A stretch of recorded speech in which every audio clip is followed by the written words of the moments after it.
feerefɛnw ka ca sugu la nka bɛɛ tɛ ɲuman ye mina ɲumanw sɔrɔ yɔrɔ ye groupe commerce ni karoko don o ɲuman caman ka bɔ Italie, Espagne ani Turki. Karo minnu ti nɔ u ti koyokoyo ɛfɔtɛ ka pɛrɛn n'an ye karo ko k'u jɛ an bɛ don salon kɔnɔ groupe commerce ko salon dafalenw a fitini fɔ belebeleba u n'u fauteuil kolo gɛlɛnw ɲɛ min ka di aw ye fauteuil minnu damu ka bɔ salon na masiriw ka bɔ Turki u cɛ ka ɲi wa u sɔngɔ ka di n'an bɔra salon na an bɛ don siso kɔnɔ sokɔnɔli a n'a nɔfɛminɛw li minnu sanfɛ sunɔgɔ ye damu ye ni nimisa t'a la ka da ka suna ka fa ka wuli ni farifoni ye k'i ka sokɔnɔna k'i sago ye liko la ASC groupe commerce la.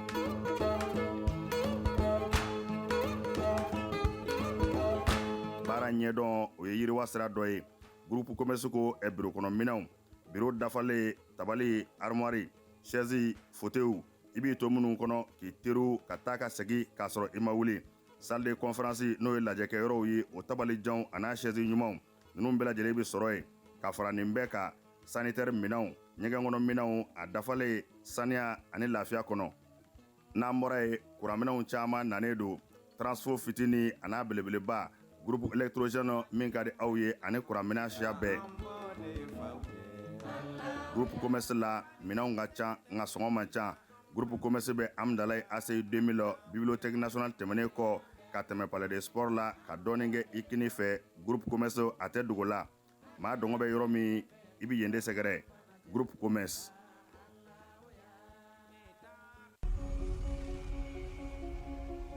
kabini bila ko tɛ bɛɛ lajɛlen min wasa dɔ tɛ la denmisɛn maakɔrɔ an ka ɲɛnajɛ yɔrɔw la jama mana kako yɔrɔ yɔrɔ sanko gɛrɛnw na tb nka te mun bɛ labɛn kabini foro kɔnɔ te mun bɛ suganti ni siniwaw yɛrɛ b'a sɛnɛ u ka foro dabakanaw kɔnɔ kulu sanfɛlaw la fɛnɲɛnama tɛ don a la ka protéger ka lakana a sɛnɛnen kɔfɛ k'a di te dɔmanganaw ma u k'a nɛnɛ sani a ka cari diɲɛ fantan naani bɛɛ lajɛlen fɛ o te hɔrɔn lakika ninnu cɛla te aksa b'a la te aksa ni te min sɔrɔ bi an fɛ mali kɔnɔ groupe ABBD fɛ yen nɔ badalabugu commissariat 4e arrondissement kɔrɔ kɛrɛfɛ dɔgɔdɔni sani ni bakurunba sani a bɛ se ka wasa don a la a ye butigitigi ye alimentation tigi a ka d'aw ye ka te aksa san k'a feere a ye wulaw ka se groupe ABBD la wa bɛɛ bɛ se k'i wasa don a la sabula a ka ɲi buna adamaden ma a b'i fari kɛnɛya ka nimisi wasa d'i ma tile kurukara bɛɛ lajɛlen na dɔgɔdɔgɔ sani fara bakuruba sani kan ni aw mago b'u la aw bɛ se k'u lasɔrɔ groupe ABBD badalabugu 4e arrondissement kɔrɔ kɛrɛfɛ walima aw bɛ se k'u wele u ka nɛgɛjuru sira la 73 91 91 91.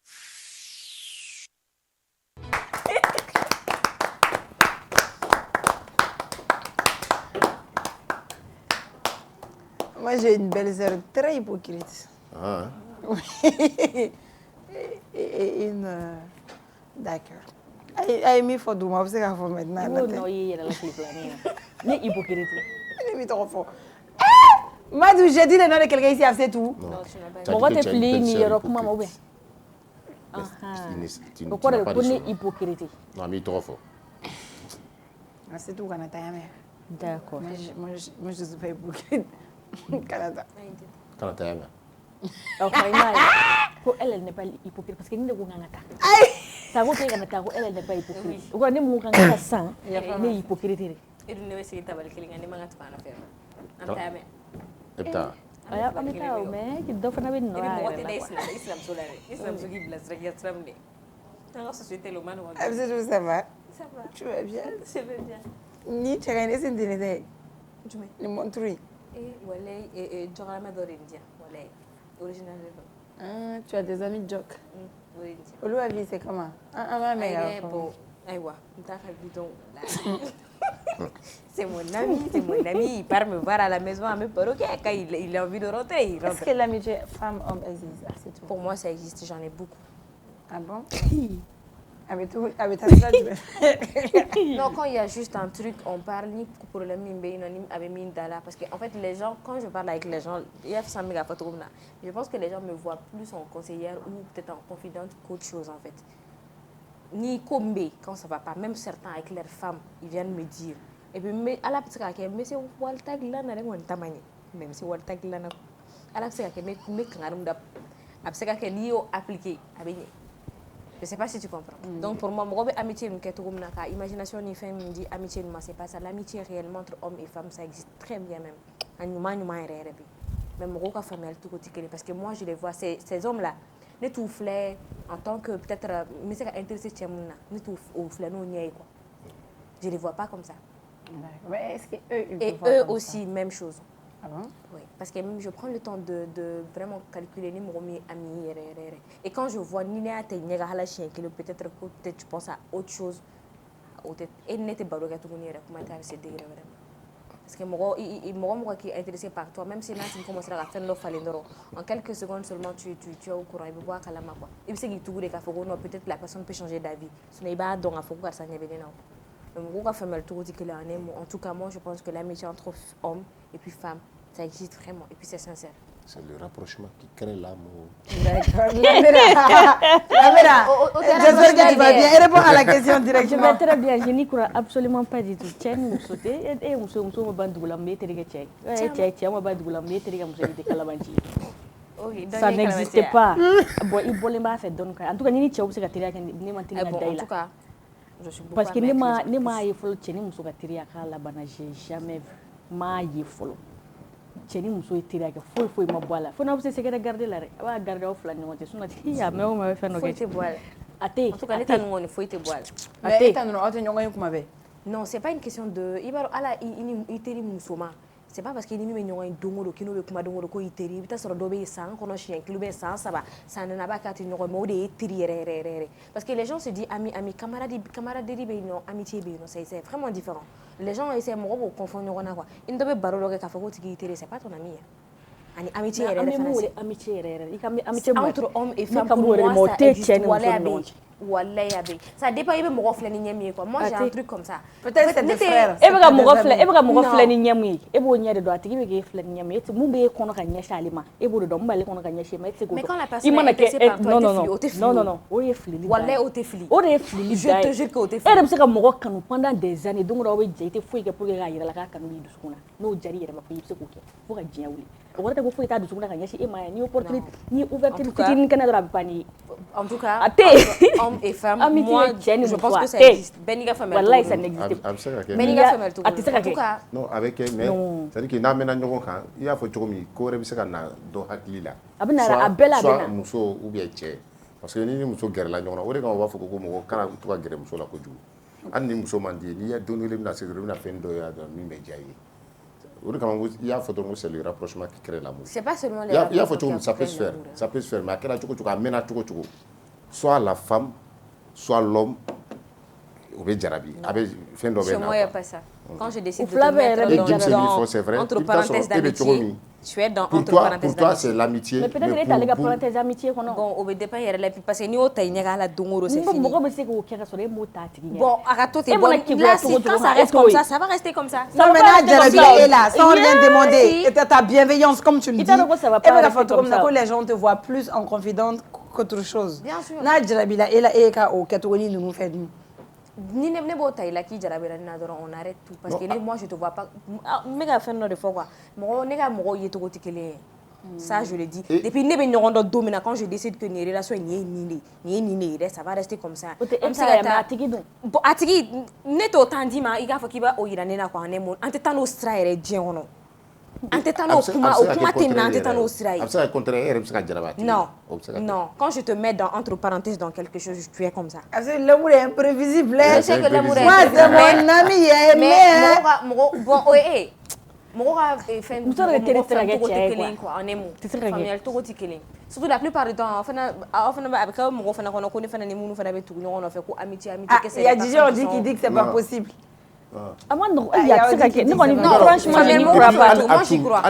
moi j'y crois pas par les actes même que pour toi c'est l'amitié à daminɛ là pour moi aussi c'est l'amitié mais tu sais une femme a besoin d'un homme à chaque fois que tu as un problème et que je suis là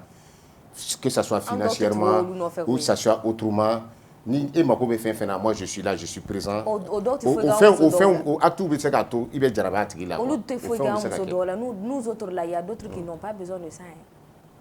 mais dans l'amitié dans amitié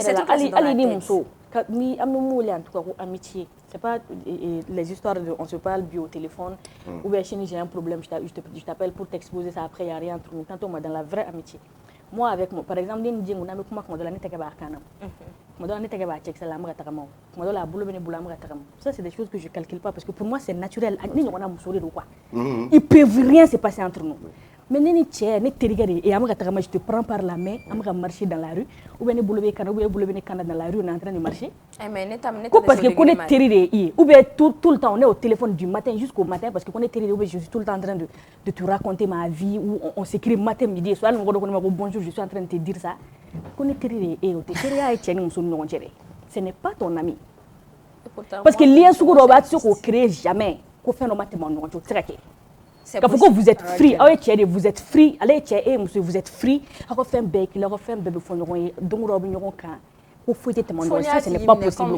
C'est possible. Oui, c'est possible. 90%. Oui. C'est possible de Oui, si c'est possible, c'est possible. Ah ben là-bas, il est comme un frère par exemple. Même moi j'ai des amis frères. Frères ou les deux, c'est pas des amis mais il fait nous partager, on fait par où vous êtes passé et tout. Ah ouais, kuna mais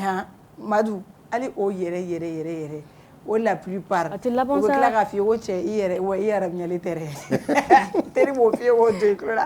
veut dire que n'y est tant d'âme. Une opportunité dans notre dos. Teria avec joy. Toi, nous m'avons tout regardé. On t'aime qu'on y a ma école. Ali gan to ni fenn la gobe ni fenn la parce qu'elle a un terrain préparé de. C'est peut-être toi qui ne comprends pas. Mais ni efana ni fenn. Il faut qu'il y a rien dans ta tête. Tu peux aussi tenter ta chance hein. À travers tout le temps je t'appelle au téléphone tout le temps je t'écoute. J'ai dit il y a par exemple si c'est un ami elle fait une fois aller tu lui dis mon gars m'a fait ça ma go m'a fait ça nigera même ce qui est intime tu lui racontes ça et anga eteri mudo ebe fait un fois a chekunu ne neni allez faire ici ça fait ne imaginer vous n'avez pas vous êtes amis mais forcément vous n'avez pas besoin de partager vos trucs quand il y a une entente terrain ou ça n'a rien voilà vous n'êtes pas des amis non c'est on amitié vous n'êtes pas ça c'est au côté tu fais amitié t'es fait là c'est vraiment pas un ami c'est juste une connaissance comme ça ou un collègue ou un camarade de dos ou un pote comme ça tout compte fait chacun sa façon de voir les choses. Moi, quand je te mets dans quelque chose, tu resteras ça. Faut que tu parce qu'à chaque fois, c'est ça qui va être là. Et s'il arrive qu'un jour tu tombes amoureux d'un ami, ça peut se faire. D'un ami. Par sa manière de te conseiller, d'être là, de te chérir, de prendre soin de toi comme une petite princesse. Parce que les amis prennent plus soin de toi quand la plupart du temps. Il va se il est au petit soin. Tu fais quoi, Moumela, Nimeta? Il est dans ses calculs. Quel petit soin? Un jour aussi. Je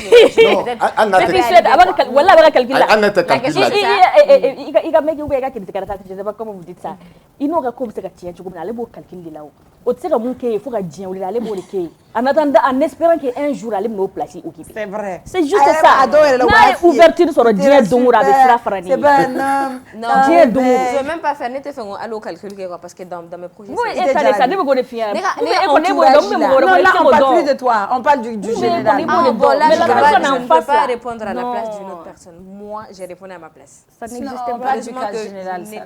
Ça n'existe pas. Amitié tienne. La plupart, c'est des femmes qui tombent amoureuses en premier. La plupart. Tu vas calculer, mais avec ça, boy, pour y gagner la tourna. Parce qu'il y a des soins, lui, il va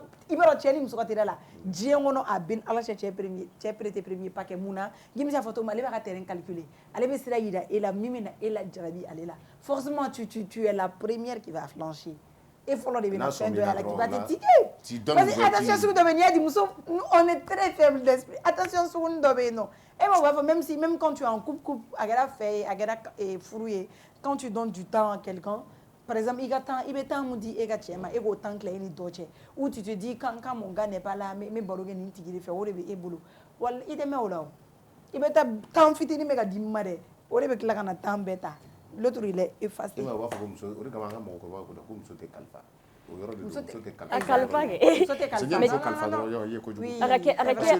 La personne est là à chaque fois.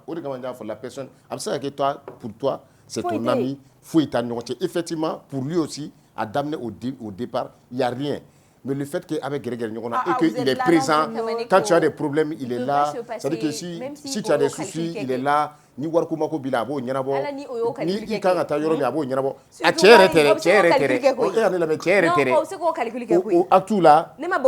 à travers ses actes et rebisaka rebisaka jara mi aye fana le jour où il va avoir l'audace de te dire ou bien qu'a fait no yirila comme quoi je suis intéressé de hal ça de te dire tere qu'il lui a montré quelque chose de te dire que oui et aka atula rebe jara. Pour moi, tout dépend de ce que toi tu montres à cette personne-là. En fait, ouverture un jour entre toi et moi. Depuis le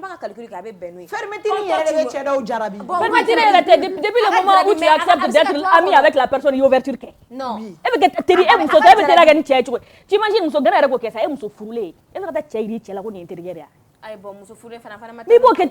mais c'est justement pourquoi je t'ai dit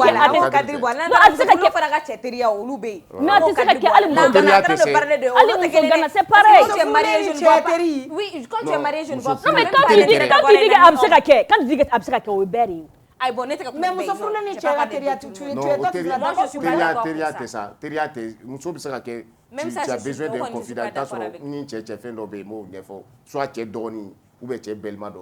akela choko ni bise ka muso do o teterie o so teria chenu ay kanema mo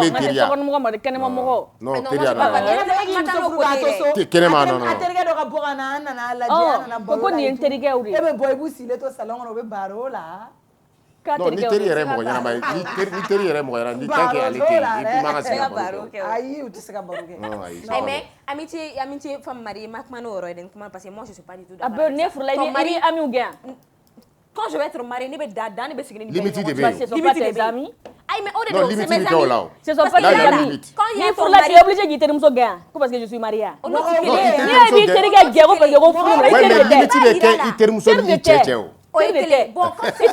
mais elle a les limité. C'est la même amitié qui parce que même faut. Non mais pourquoi ni tchéro normalement si c'est ton mari doit devenir ton ami, ton frère, ton ami, il doit être tout pour toi. Donc si moi j'ai encore maintenant j'ai mon mari avec moi et lui il est mon ami, je lui dis tout. J'aurais besoin de qui? Muso do be ni bu furu ni gu masa ko nte feka cheteri wo ba fo agni ko nte seka nte bla yi. Ah bon là moi quand même ce sera pas comme ça. Ou to wor la vérité c'est mon mari. Il t'a dit teroué. Parce que ni terido ni afena ka sane furula ni ndabla ni terido avec un mari ça va d'abord. On va ira qui terou. Ils sont pas on est prêt à tout pour toi. Si ni terouté parce que bon ne furula ne continue ka no terika kele ga foyer be danger. Parce que tu pas ton ami, on va get teri to. Mais ni terido fana quand tu lui dis ka sane furula me fait en relation ni nga fon joani ñogon che na biga heref ni terido na biga heref lui même justement c'est ce qui veut dire d'ailleurs que ce n'est pas normal. Pourquoi tu es obligé qu'à faut qu'on fourre la canne à job? Parce que du moment où quand tu fourres là, tu es obligé à job. C'est qui m'a madame ni ay teri ala entre avec les hommes là. Et te doram marakono, mais ne doram marakono qui va devenir toi ton ami, qui va devenir tout pour toi. Depuis moi donc marakono ce n'est pas normal de bien. On regarde ni doram marakono tu es obligé qu'à job parce que ce n'est pas normal. Non, quand tu vas chez ton mari, tu es obligé maintenant qu'à faire ça et puis ni teri do fana. Aba faut OK, j'ai compris. Amase ere ka fana wo ka sigoro jana depuis muso be commencer ka fiancer mo wera ma do bu maboila. Mais si c'était quelque chose de normal, tu ne seras pas obligé de c'est normal, mais c'est parce que les gens se connaissent. Vous partez au resto, et votre chat et tamuna, et il est tout le temps là. Vous faites les shopping ensemble. Obeta butula, obeta samige, obeta dunia, obeta. O titeri blé ça n'est pas. Mutalabanchuro. Limite de beo. Talabanchuro walai. Tell go mi fo iga mande o titeri. Mais vous vous êtes jamais dit je t'aime, vous n'êtes pas en couple. Comment obéir? Il y a pas les mêmes façons de voir les choses. Est-ce dans couple bête c'est dire je t'aime. Moi quand vous fourrer, faut que tu sois stable moi je t'aime pas fourrer, vous ka fourrer vous deux. C'est la même. Ça absolument rien à voir. Je t'aime ni sona di. Teri wallahi donc ni doka fait to china do kelime no au place ni vidéo no ga do so. A tout déranger, ba so mo so flena a teriga flena ba teriga ga goro mo bela ba teriga tike.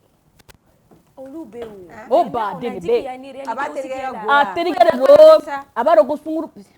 kuma ere mai malabi abi ya fama kwa na teriga de do abaro go sunguru ba lo ni ya sunguru me ale fana ba tike ni sunguru na ale de sunguru fu baka folo e mo de cheji folo ta ga sunguru ma dale gera o ya ale de ba sunguru ga mani ale fana ga mani même ta c'est son ami o re tchedi muso ya teriya be nga dibidibi na fon re ben kwa La plupart, oui. C'est pas tout le monde. Plus pas c'est comme ça. Sans Oui. exception, il balance. Parce qu'il va C'est vous tous. c'est vrai. C'est vrai. C'est eux tous. Parce que Ni il te qui bolo a ben ala tchétchéndo. Genre il teri simple n'était quoi. Teri timiman. Donc mais ara bon il y a là et timanda alors beta te non mais timane akora timane parce que mona simple n'était timane. Ah tu comment avec densen d'abord. Madou, il va faut qu'il teri vous faites des câlins. Avec tateria me fait simple ni. Vous faites des câlins. Habito takamala ba che do we yere bi pona bi habito takamala ba te ke flachi chobo la bi tateri il va faut qu'il teri. Pour toi ça n'a pas de sens. Gonana. Oh, et la ni de afaka goyana ko o ba tege ci i check c'est là au yoro là oui afa goyana billahi gota afa avec client tu vas voir que les filles là elles sont tellement jalouses ou terige teremuso parce que bébé do mi ma djugoro il va se recommander la doinga manite doin ça va pas doin ça va pas aussi au beta pour un chill en ta film ne sera en fait en ta film ne geto là film me bangim c'est photo me gunoredo vous savez garder les secrets. Attends faut quoi non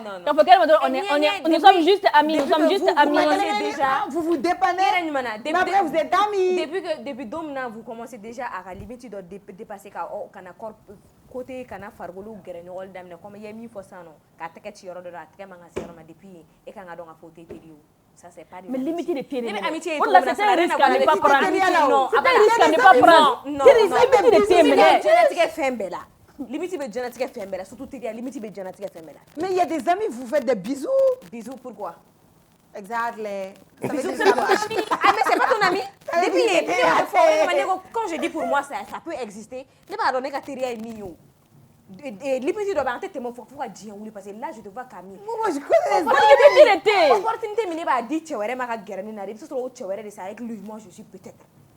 mais jamais de la vie ni me seka min kenena ko ego kenena ko amitié ça n'a rien avec l'amitié depuis hier vous êtes tous complices à cada de faire de bokono ka kenyo ko ba kenyo par exemple toi tu fais pas exprès de séduire un mec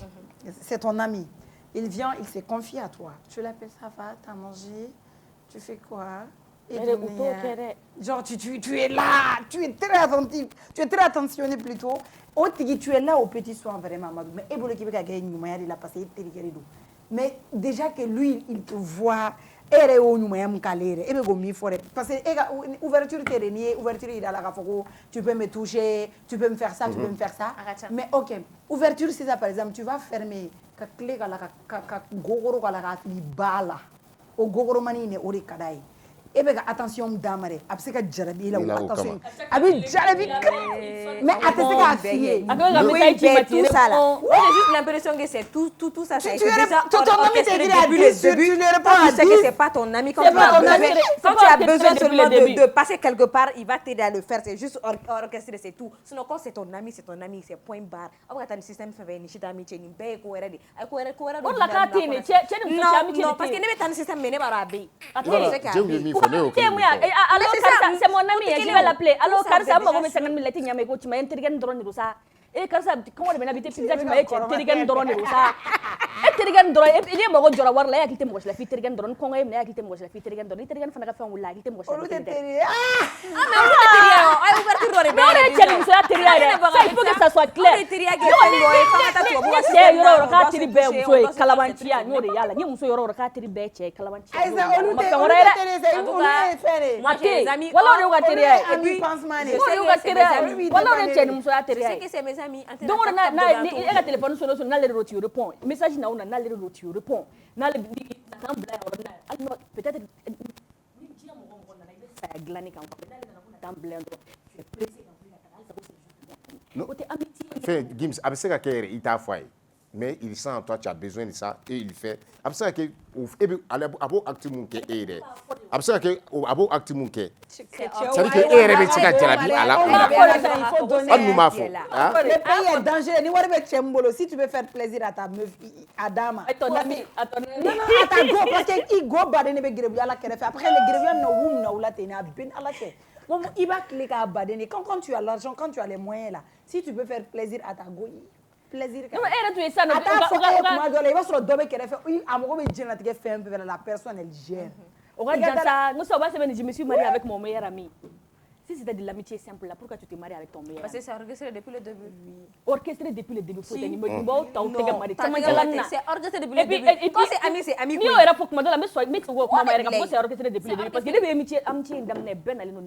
C'est ça.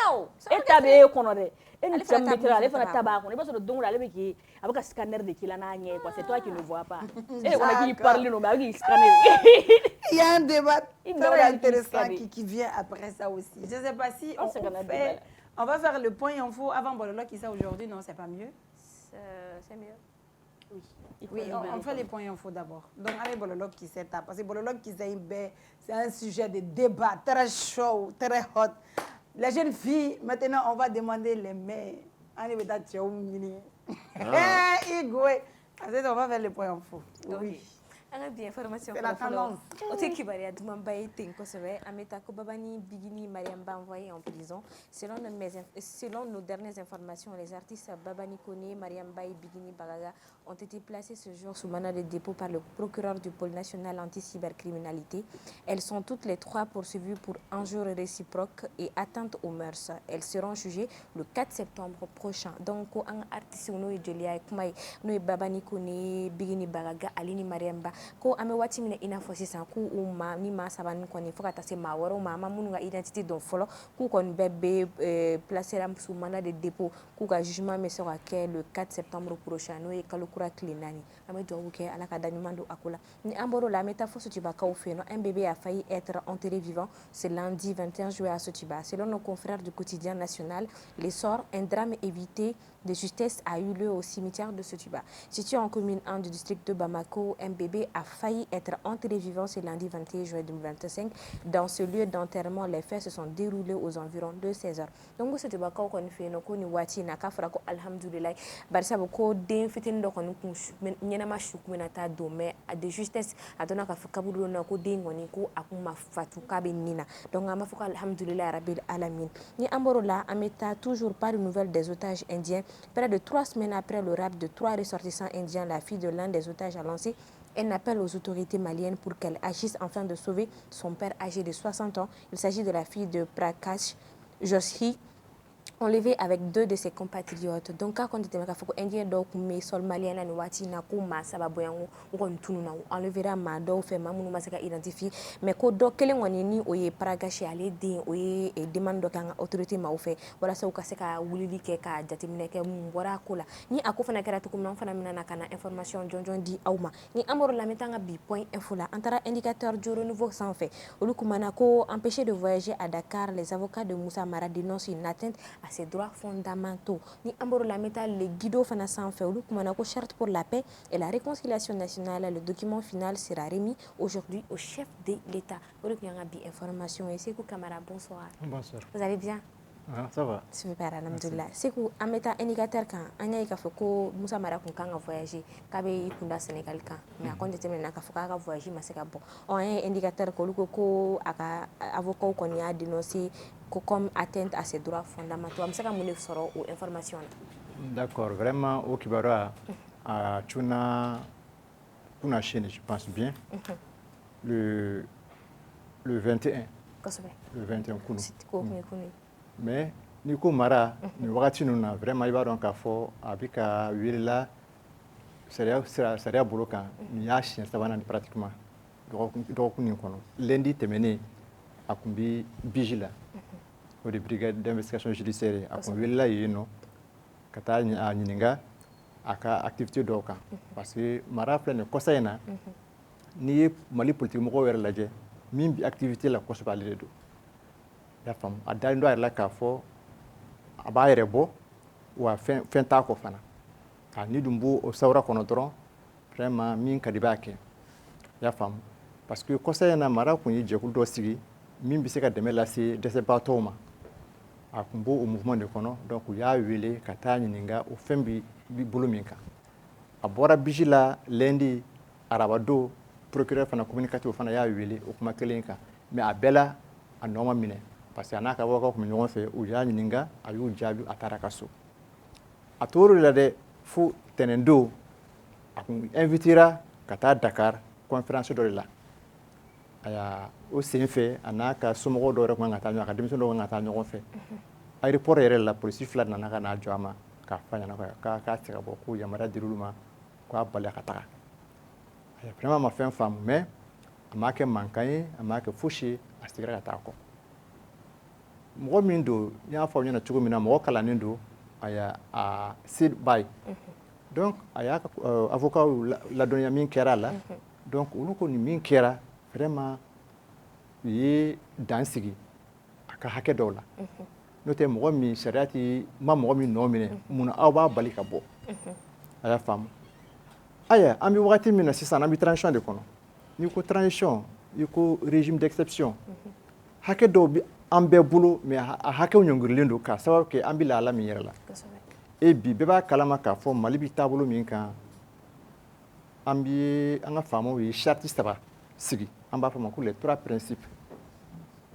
Assimi y'o sigi k'a fɔ ceux qui vont désormais guider l'action gouvernementale faamaw an ka faamaw fɛ bi olu se k'a faamu k'a fɔ mara bɛ se ka taa kuma kɔfɛ mali tɔgɔ la c'est vrai a ma wele mali faamaw mali tɔgɔ la dɛ a wele a yɛrɛ tɔgɔ de la a tun bɛ taa a yɛrɛ tɔgɔ la mais faamaw fana bi ka jateminɛ k'a fɔ n'a bɔra ni mali tɔgɔ ye a bɛ taa min fɔ yen est ce que a ka man ka mali engagé mais vraiment o ye fɛn wɛrɛw de ye i bɛ se k'a bila minɛn min kɔnɔ dɔrɔn bi an bɛ wagati min na an bɛ régime d'exception kɔnɔ a ye hakɛ dɔw bɛ yen nɔ a se bi faamaw ye u k'a kɛ k'a sɔrɔ fosi ma bɔ a la mais a ka avocat y'a fɔ cogo min na k'u bɛ se sariya ma pour que nin kɔlɔlɔ min bɛ mara kan bi a ka wuli ka bɔ a kan yɔrɔ min ka d'a ye a ka taga aya c'est une bonne guerre i y'a faamu procédure min don bɛɛ b'a dɔn k'a ka jan i y'a faamu mais an kɔni bɛ waati min na bi mara a ma taga a bɛ yan voilà. Fo kibaruyaw diyara n ye kojugu mais n'an bɛ taa le guido sanfɛ an ye k'a fɔ ko bi ko charte pour la paix et la réconciliation nationale que le document final sera remis aujourd'hui au chef de l'État an ye jumɛn ni jumɛn de sɔrɔ ouais o charte in filɛ nin ye gafe de don min bi kuma mali ka bɛn ni sabati fɛn kan a baaraw daminɛna an y'a fɔ yan nɔ depuis février kalo donc pratiquement nin kalo 5 de a baara bɛ sen na tɛnɛn tɛmɛnen min ye kunu tɛnɛn yɛrɛ fɛn pardon semaine passée week-end yɛrɛ fɛ m'an bɛ jumadon de don u kun ye dɔw fara ɲɔgɔn kan premier ministre ni force vive ni institution représentant pour ka se ka dernière touche k'a la o de kun ye dernière rencontre ye k'a lajɛ parce que adamaden baara de don fiɲɛ bɛ se ka sɔrɔ a fan dɔ fɛ donc min fɛn fɛn bɛ se ka na ni sababu ye ka na o fiɲɛ ninnu labɛn sisan nɔ pour que document ka di président ma bi de i y'a faamu n y'a fɔ papier nin vraiment bɛnkan sɛbɛn de don a daminɛna a kɛra région bɛɛ la donc olu concertation de fara farala ɲɔgɔn kan fo ka na kɛ document final ye o document final de fɛn kɛra mais ne y'a fɔ bi bɛn ani hɛrɛ a ka don ani ɲɔgɔn cɛ a ka di bɛɛ ye mais anw bɛ se k'a fɔ nin fɛn papier min filɛ nin a nana wagati min na vraiment acteur dɔw bɛ yen nɔ minnu sen ma don a ko la parce que n'i ko bɛn yɛrɛ i b'a fɔ ko ni dɔ de bɛ kɛlɛ la kɛ hali mɔgɔ minnu yɛrɛ bɛ kɛlɛ la bi an b'a fɔ o de ma o de ye ex rebelle ninnu ye olu da ma don a la i y'a faamu parti politique bɛ yen bi a bɛɛ disulen don olu si da ma don a la donc vraiment ni a sɛbɛn n m'a fɔ sɛbɛn ɲuman tɛ dɛ mais a kun bɛ se ka sankɔrɔta ni maliyɛn bɛɛ kun ye a sen don a la i y'a faamu mais la valeur ça peut ne rien enlever à la valeur de la charte mais ça allait être vraiment un surplus a kun bɛ kɛ farankan de min b'a to bɛɛ b'i yɛrɛ sɔrɔ a la mais ça la an kɔni b'a fɔ k'a kɛlen don catalogue de ka bɛn faamaw waati ka ninkun waati de ma parce que olu de sago bɛ jamana bi o de ye charte in yɛrɛ tuma dɔ fɛ n'i y'a ye n'a problème na kɛ application de yɔrɔ dɔ la parce que e dama don fɛn min na n'i ko k'a ka boli e kan e bɛ fɛn kalama a la i tɛ fɛn kalama a la o mais sinon aujourd'hui c'est le document de référence fɛn fɛn min ye paix réconciliation cohésion nationale à vivre ensemble a fɛn fɛn bɛ kuma fɔ jamana in kɔnɔ a bɛɛ bɛ ta o de kan bi charte in de kɔnɔ mais n y'a fɔ cogo min na dɔrɔn fo bɛɛ k'i yɛrɛ sɔrɔ a la i y'a ye fo bɛɛ k'i yɛrɛ sɔrɔ a la voilà. Famille Sorola, merci beaucoup Sego Kamara. Merci. Dimosek. Merci beaucoup. Merci beaucoup. Merci. Désiré, on fait un tour commun.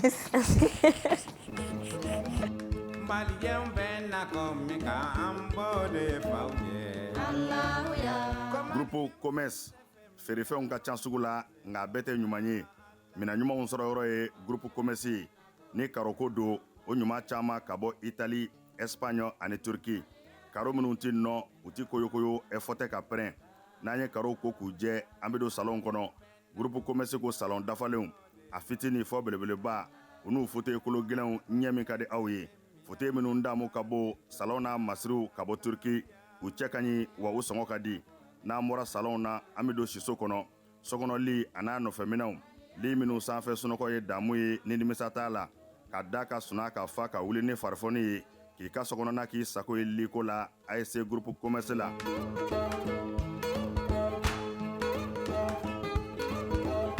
Baara ɲɛdɔn o ye yiriwa sira dɔ ye. Groupe commerce ko biro kɔnɔ minɛnw biro dafalen tabali armoire chaise fauteuil i b'i to minnu kɔnɔ k'i teriw ka taa ka segin k'a sɔrɔ i ma wuli. Salle de conférence n'o ye lajɛkɛyɔrɔw ye o tabalijanw a n'a chaise ɲumanw ninnu bɛɛ lajɛlen bɛ sɔrɔ yen ka fara nin bɛɛ ka sanitaire minɛnw ɲɛgɛn kɔnɔ minɛnw a dafalen saniya ani lafiya kɔnɔ.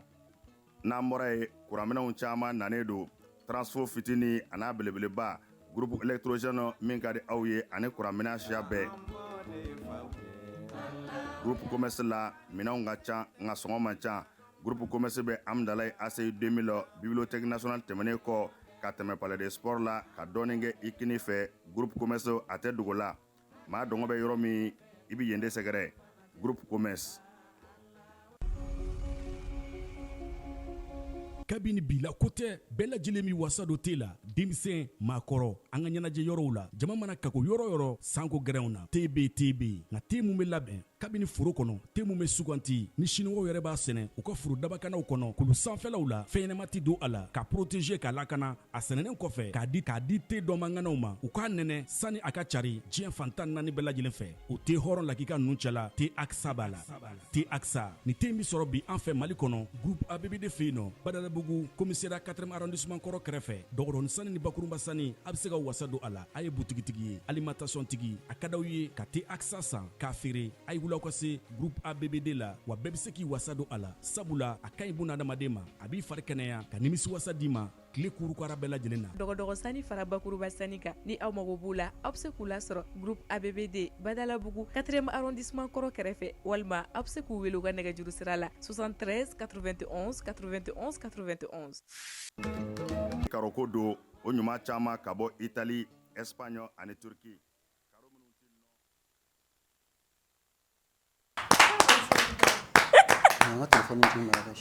On a dit ici, l'amitié homme-femme n'existe pas, pourtant on a tous des amis. Tout le monde a des amis, tout le monde a quelqu'un qui connaît quelqu'un, qui connaît quelqu'un, qui connaît quelqu'un. Voilà, donc quelque chose qui connaît le mouvement. Tu peux. Il faut tu peux toi. Il faut te peu. Mais c'est refroidi. Voilà, donc bi anye bololo anya bololo qui c'est to tago labana. Sabula bi bololo qui c'est ka giri akadi. Parce que ni ni si j'ai une fla feta. A bébé débat kunguru ni bo, a bébé kumanga bo, a bébé agili di bo. O de kama ayi wole bla mama chamache. Ayi wole bla jelige do ma jelige saramando. Jelige cheni, jelige daulama. Jelige swale.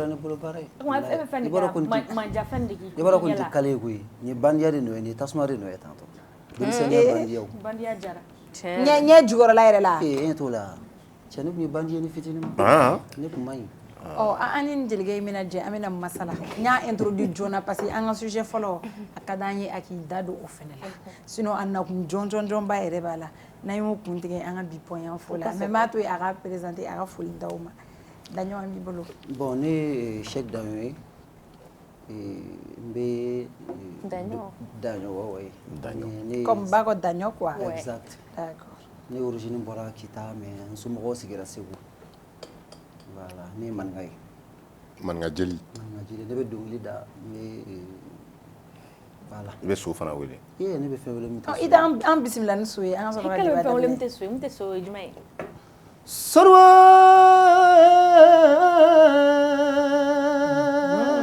renouveau. M7. Kala de bɛ deli tɛ fɛ M7. Jeli denu jigi. Mali bɛ jigin M7 kan diya dɔn an yɛrɛ la ka informer k'a sɔrɔ an ma mɔgɔ nɛni an ma mɔgɔ dɔgɔya tiɲɛ fɔla de maka ko dɔrɔn n'o tɛ tiɲɛ dama b'an bolo kɛlɛ de bɛ deli tigi fɛ ale y'a mɔtɛ faga kelen nkalon tɛ fiyewu a bɛ sɔn ne bɔ dɔnkilida la cogo nkalon tɛ donc sisan daɲɔ i bisimila an ka kɛnɛ kan n y'an wele jaabi a diyara n ye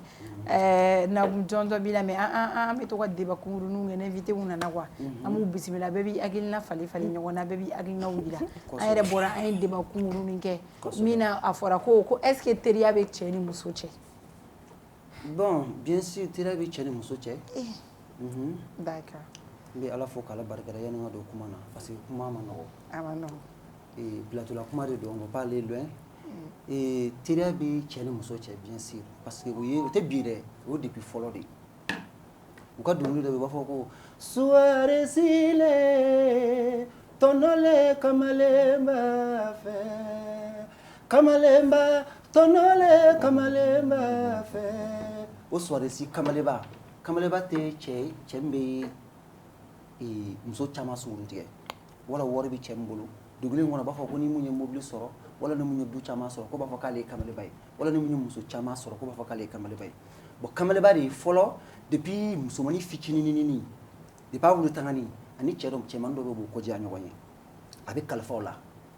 u yɛrɛ b'a fɔ ko sunguru ni kamalen mais aw ka hakɛ to kuma n'a fɔcogo don dali t'u ni ɲɔgɔn cɛ a b'a protéger a bɛ kun'a fɔ a kɔrɔkɛ a bɛ kun'a fɔ a fa a bɛ kun'a fɔ a cɛ donc u bɛ ɲɔgɔn nɔfɛ ten tɔ fo ka n'a fɔ ko muso in sera furu ye muso mana se furu ye don min na somɔgɔw bɛna ka na muso la n'u y'a sɔrɔ muso sɔrɔla so u b'a fɔ ko a kalifala kamalen ma ko kamalenba don kamalenba don cɛba de don kamalenba donc kamalenba ye cɛ min bɛ yen ni a bɛ se ka hadamadenya kɛ muso fɛ k'a sɔrɔ a ma bɔ a ma dan sago donc a bɛ f'o ma ko kamalenba donc muso ni cɛ ka jɛ o tɛ bi ye muso ni cɛ bɛ jɛ kɛ a mɛnna mais bi an tile la voilà bon bibi na bon a bɛ kɛ a dɔw bɛ yen a dɔw bɛ yen la question voilà mais très généralement i b'a sɔrɔ sisan diɲɛ kɛra diɲɛ kɔni ko cogo min na a bɛ ten de sa mɔgɔw yɛlɛmana y'a ye sa wa mɔgɔw kɔni an yɛlɛmana n'o tɛ diɲɛ b'a nɔ na toujours c'est à dire cɛ ni muso mana jɛ kɛ sisan soit ko damadɔni soit de fait que muso b'a ka problème ɲɛfɔ cɛ a b'a ɲɛfɔ a ye o complicité ni mun bɛ na fɛn dɔw bɛ na créer a yɛrɛ t'a dɔn fɛn min don a bɛ bali k'a yɛrɛ ye o yɔrɔ la k'a sɔrɔ a kuma dabila o kama olu bɛ kɛ est ce que a faamuya donc muso ni cɛ mana jɛ cogo o cogo bi na moi je pense que a ka kan hakɛ dɔw bɛ yen a ka dan olu ma limite dɔw bɛ yen a ka dan olu parce que kuma intime dɔw bɛ yen nɔ n'i y'a f'i teri dɔrɔn hali ni fɛn t'a kɔnɔ ka s'i ma a bɛ keleku ka s'i ma par exemple hali i terimuso gansan e bɛ to k'ale ka cɛ ka qualité dɔw fɔ a bɛ curiosité nati a la ka se e terimuso in ma a bɛ kunna fɔ ni cɛ bɛ to ka muso commentaire k'a cɛ ɲɔgɔn ye donc a bɛ curiosité nati donc muso ni cɛ bɛ teriya la il faut créer des limites. minnu b'a fɔ terikɛw ma bébé mon chou chéri olu kɔni ye molobaliya de ne tɔ to o bɛɛ kun tɛ o bɛɛ kɔni kun tɛ dan de kan ka sigi cɛ ka taa fɔ muso ma bébé mon chou nana ni nana sigi ɲɔgɔn sen ka bisu ni fɛn ninnu kɛ franchement ouverture o t'olu kun bɔ o kɔni a bɛ ka ko dɔ de kɛ d'accord d'accord ni e tun bɛ ɲɔgɔn dɔn se tun bɛ dumuni sɛbɛn ballon d'i ma bi tɛ k'i kun fo k'i sara ayiwa an ka bɔlɔlɔ kisɛ fɔlɔ an y'o ta an bɛ foli bila an ka karamɔgɔ ma a n'a ka famille bɛɛ lajɛlen n'o ye madame Cherif Ayidara fo ka taa bila a denw na k'a bila a mɔdenw na ka taa bila fu la an b'u fo an ye kisɛ dɔ ta yan mais a tɛ wagati jan bɔ an ye kisɛ dɔ n'o y'an balimamuso ye Burkina an ye Tijani félicité kosɛbɛ k'a ye lien de l'AES ale kɔni a bɛ ka renforcer an tɔ ye nigérienne kelen an yɛrɛ y'o fɔ ko walasa ka kow sigi sen kan maaw bɔra ni réseaux sanfɛ ne o ye notamment sur TikTok ka live sigi ko Jamila si tu es en danger lève ta main droite pour que u k'a dɔn k'a bɛ danger la pour sauver Jamila dɔw ko Jamila furula diyagoya de ye ka di Tijani ma kɔɲɔ kɔni tɛmɛna kɔɲɔ girigiriw kɛra kɔɲɔ garagaraw kɛra kɔɲɔmuso kɔni nana a cɛso la kɔɲɔmuso sera Bamakɔ a sera Mali la u taara tun bɛ aéroport la an yɛrɛ y'an ka DGP directeur général du paradis fa bɛ boli ka aéroport tigɛ ta a bɛ boli ka taa a n'a ka bere ale yɛrɛ kun content bɛ ni muso furu ko ale kun content bɛ ni muso furu ko n'a ka tɛmɛ kɔɲɔkɛ yɛrɛ kan ale de ko ye tɔgɔ u taara lasigili nana kɛ salon kɔnɔ bisimilali kɔni nana kɛ sa an yɛrɛ fa an ka cɛkɔrɔba an mɔkɛ a ye kuma ta n'o ye Ayidara yɛrɛ ye Ayidara ko k'u bisimila Madu k'u sera a ma k'a diyara a ye a ko a ye Jamila ka mɔgɔya fɔ k'a ba ka mɔgɔya fɔ k'a fa ka mɔgɔya fɔ ko ni salon kelen in kɔnɔ M7 salon tɛ dɛ Ayidara ale ka salon belebeleba ye voilà ko Jamila tun n'a ba sera ale yɛrɛ ma ale sirifutɔ ma n'a fa ka yamaruya ye fa de sɔnna parce que n'i y'a mɛn ko muso ni a den bɛ wuli ka taa k'u bɛ taa jamana wɛrɛ la ka taa visite la visite technique et non technique il faut l'accord du père. Ça c'est vrai. Voilà ko fa kɔni ye yamaruya di k'u ka taa k'u ka na ayiwa ko Jamila n'a ba sera a ma ko Jamila y'a yira ale la sirifu la k'a fɔ a ɲɛna k'a fɔ ko tiɲɛ kɔni na a den ka d'ale ye n'o ye an ka Lebo ye n'o ye an ka Soko ye l'homme le plus ferré le pain croustillant Cheikh Tidiane ko Cheikh Tidiane ka d'ale ye mais an ka diyaɲɛw tɛ dɛ mi sungu tigɛ min fɛ Nigeria la an ka ɲɔgɔn sɔrɔ Kouoni na an ka taa voyage kɛ o tɛ dɛ k'a ka d'ale ye furu de la ayiwa ko Ayidara fɛnɛ ko naamu ko n'Ala sɔnna ko n bɛ Tijani baw ɲininka n'u ye jaabi mun di n b'o lase aw ma ko sisan aw bɛ se ka taa sira filɛ an kɔni ye ja dɔw ye mawulidu kɛnɛ kɔni na Jamila yɛrɛ bɛ ɲimɛ kɛnɛ ma a bɛ yɛlɛ la a n'a terimusonin ko le plaisir d'écouter son beau père mawulidu kɔni kɛra a bɛ waatinin bɔ a bɛ i n'a fɔ jaabi mɛnna dɔɔnin u y'u miiri k'u miiri jaabi kɔni dira Tijani ko ko Jamila ni ko Jamila yɛrɛ jara ale ye k'a da Jamila yɛrɛ nana cogo min na n y'o fɔ Jamila yɛrɛ nana cogo min na ka n'a fɔ ko Tijani ka d'ale ye nɔgɔ t'a kanu na Madu cɛnimusoya fɛ tɛ dɛ n b'i fɛ i bɛ n fɛ o tɛ dɛ k'a b'a fɛ furu de la Madu ne kɔni bolo Jamila nana ka sira wɛrɛ yira an ma an sifinnakaw an musow la an muso ganaw k'a yira an na dɔw ko ko est-ce que ça jani ka taa sujet la jani an ka taa débat la jani ka question poser aw kunna dɔw ko Jamila tun bɛ danger la ko Jamila furula ka d'a ma mais est-ce que aw ni ne cɛ sisan est-ce que c'était nécessaire tout ça cette révélation était nécessaire ou pas Ayidara fɛ ni kumakan in est-ce que furu procédure diyagoya de don wa a wajibiyalen de don muso ni cɛ ye ɲɔgɔn dɔn cogo min a ka fɔ wa c'était nécessaire parce que i b'a dɔn kuma dɔw bɛ yen a tɛ répondre i ye mɔgɔba ye dɛ i ye tɔgɔtigi ye dɛ kana nin bɛɛ jaabi kana nin bɛɛ jaabi dɛ trop c'est trop il est temps que ko dɔw bɛ yen nɔ an k'olu pɔnniw bila i kunna quoi parce que nin furu in kɛra bɛɛ b'a dɔn Jamila ye tiktokise de ye furu kɛra mɔgɔ joli joli tun bɛ k'a fɔ ko comment dirais ko karamɔgɔ yɛrɛ bɛ taga ja karamɔgɔ bɛ tiktok suit ja karamɔgɔ olu bɛ ko ninnu suit donc ni furu sababu ma fɔ mɔgɔ dɔw bɛ tiktok sanfɛ voilà u bolo de ko a y'a ye tiktok kan alors que mɔgɔ bɛ tiktok sanfɛ mɔgɔ ka yetaw tɛ kelen ye i bɛ fɛn min aimer tiktok kan i b'o de ye o de don i bɛ fɛn min aimer i b'o de ye o i bɛ fɛn ka mɔgɔ ka vidéo i b'a ka téléphone sisan n'i y'a ka téléphone sisan n'i donna ka tiktok kan a bɛ min fɛ diɲɛ kɔnɔ i b'o dɔn donc dɔw bɛ tiktok kan olu t'a dɔn ko tiktokisi ninnu yɛrɛ bɛ diɲɛ na yɛrɛ dɔw t'a dɔn ko dɔnkilidajeliw bɛ yen dɔw t'a dɔn ko dɔw tɛ foyi dɔn tiktok kan ni kuranɛ kalan fɛn ni fɛn tɛ quoi donc i bɛ mun aimer i b'o de ye quoi donc n'a a ma nin yɔrɔ éclairé sisan directement u bɛna fɔ de an ɲɛ bɛ karamɔgɔ ninnu na tan sufɛ n'u donn'u ka so kiirisikɔrɔsiw de don koyi u b'a kɛ tan u b'a dɔn a b'a fɔ dɛ donc souvent on est obligé ka fɛn dɔ éclaircir quoi mɔgɔ tɛ fɛn bɛɛ ɲɛfɔ mais fɛn dɔ bɛ i bolo a tɛ k'a fɔ ko a tɛ fɛ k'a fɔ k'u tɛ tiktok kan mais furu nana cogoya min na bon ça peut être un exemple mɔgɔ wɛrɛw ye fana mɔgɔ fana bɛɛ bɛ se k'a dɔn k'a fɔ ko muso fana bɛ se ka cɛ ye k'a kanu k'a ɲini a ka k'i cɛ ye est ce que a faamuya olu bɛ kɛ o par exemple kelen bɛ ka ko i bɛ bila cɛw dɔrɔn de ka bolo les filles vous êtes chaudes on passe à l'attaque on laisse donc on attend un peu d'accord Lamira on t'écoute on est à toi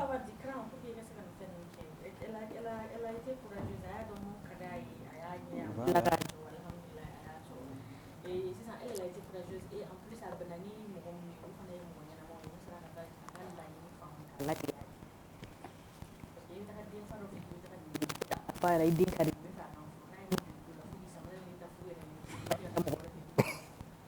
ni hakima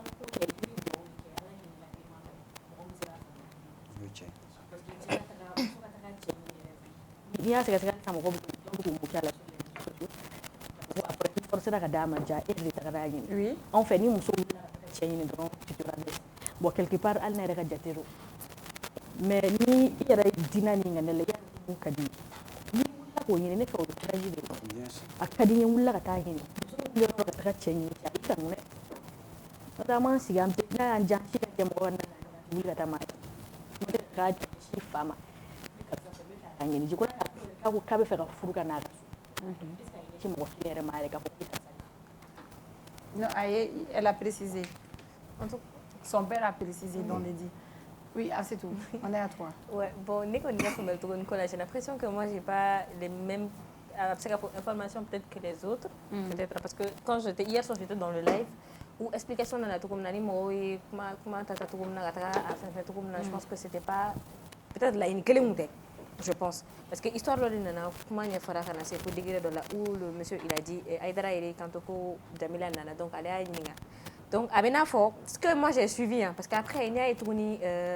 comme ça elle a terminé sur la live donc mes lèvres là. Bon on a Blako Jaja c'est Jamila qui est parti demander la main du gars du shérif que donc Jamila n'est pas engagée à dossier donc l'amie elle a répondu à que tout était déjà OK. Mais si ça, il fallait que Farah accorde le Munkanga sera donc Jamila Kunana Yiraso ou de Kunkama. Donc, Faye Ningalika, Ka ou Ningalana présenté, donc Kai ou Ningalika, ko Ninde, Nego Kabede d'Infewa. Parce que l'accord était déjà là en fait. Parce que en plus de ça, Ukumbenen voilà déjà. Donc, on a la salon qu'on a là, où le papa a demandé, ni le Kokabene d'Infewa,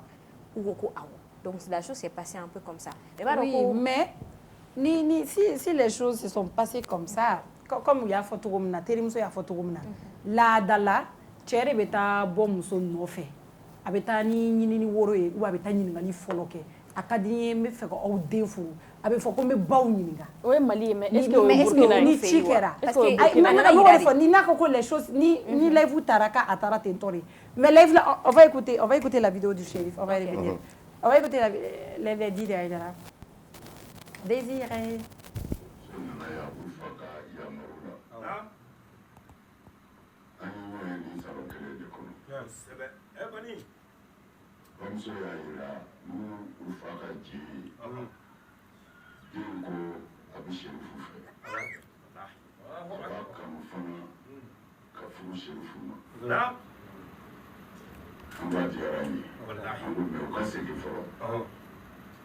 An b'a lajɛ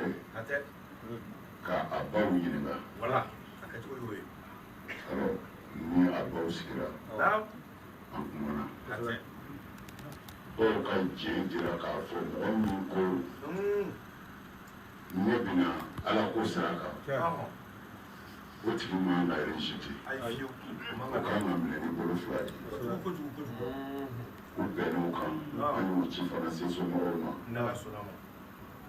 an yɛrɛ ka jɛkulu n'o ye jamiyata ansarudinil islamiyya ye min b'a bɛɛ ɲɛmɔgɔya la bi jamana 40 kɔnɔ o ye Surakata Salamata de ye ale de kumana sisan.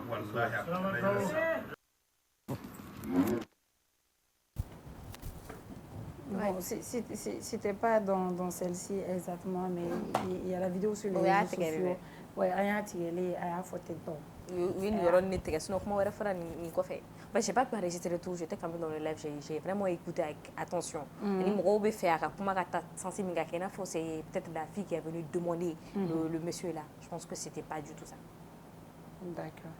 Et même si la fille est venue demander, c'est même pas un problème. C'est pas un problème. D'une part, il a raison.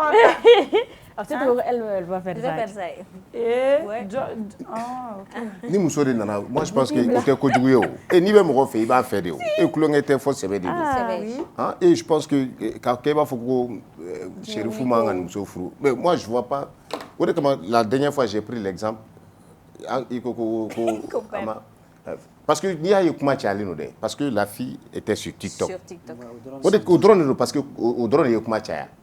Est-ce que silamɛya ye interdit ko ni muso tɛ TikTok k'a furu? O de kama j'ai pris l'exemple. Bien sûr. O de kama n ye exemple ta muso min bɛ bar kɔnɔ.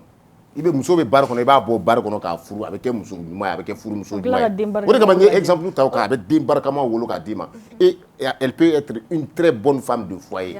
a bɛ furu bato a bɛ cɛ bonya a tɛ kolankolon kɛ c'est pour cela que j'ai pris l'exemple sur ça n'i y'a ye kuma caya la c'est parce que la bonne dame elle était sur TikTok o kuma c'est pas parce que ko n'i ye cɛ f'u ye ko i man ka muso min bɛ TikTok kan k'i fana furu wa ni muso yɛrɛ de fana ni muso yɛrɛ taara o fɔ c'est pas grave ça c'est pas un problème c'est pas un problème le problème est où ni muso ko k'a bɛ cɛ fɛ ma to kɛnɛ ma yala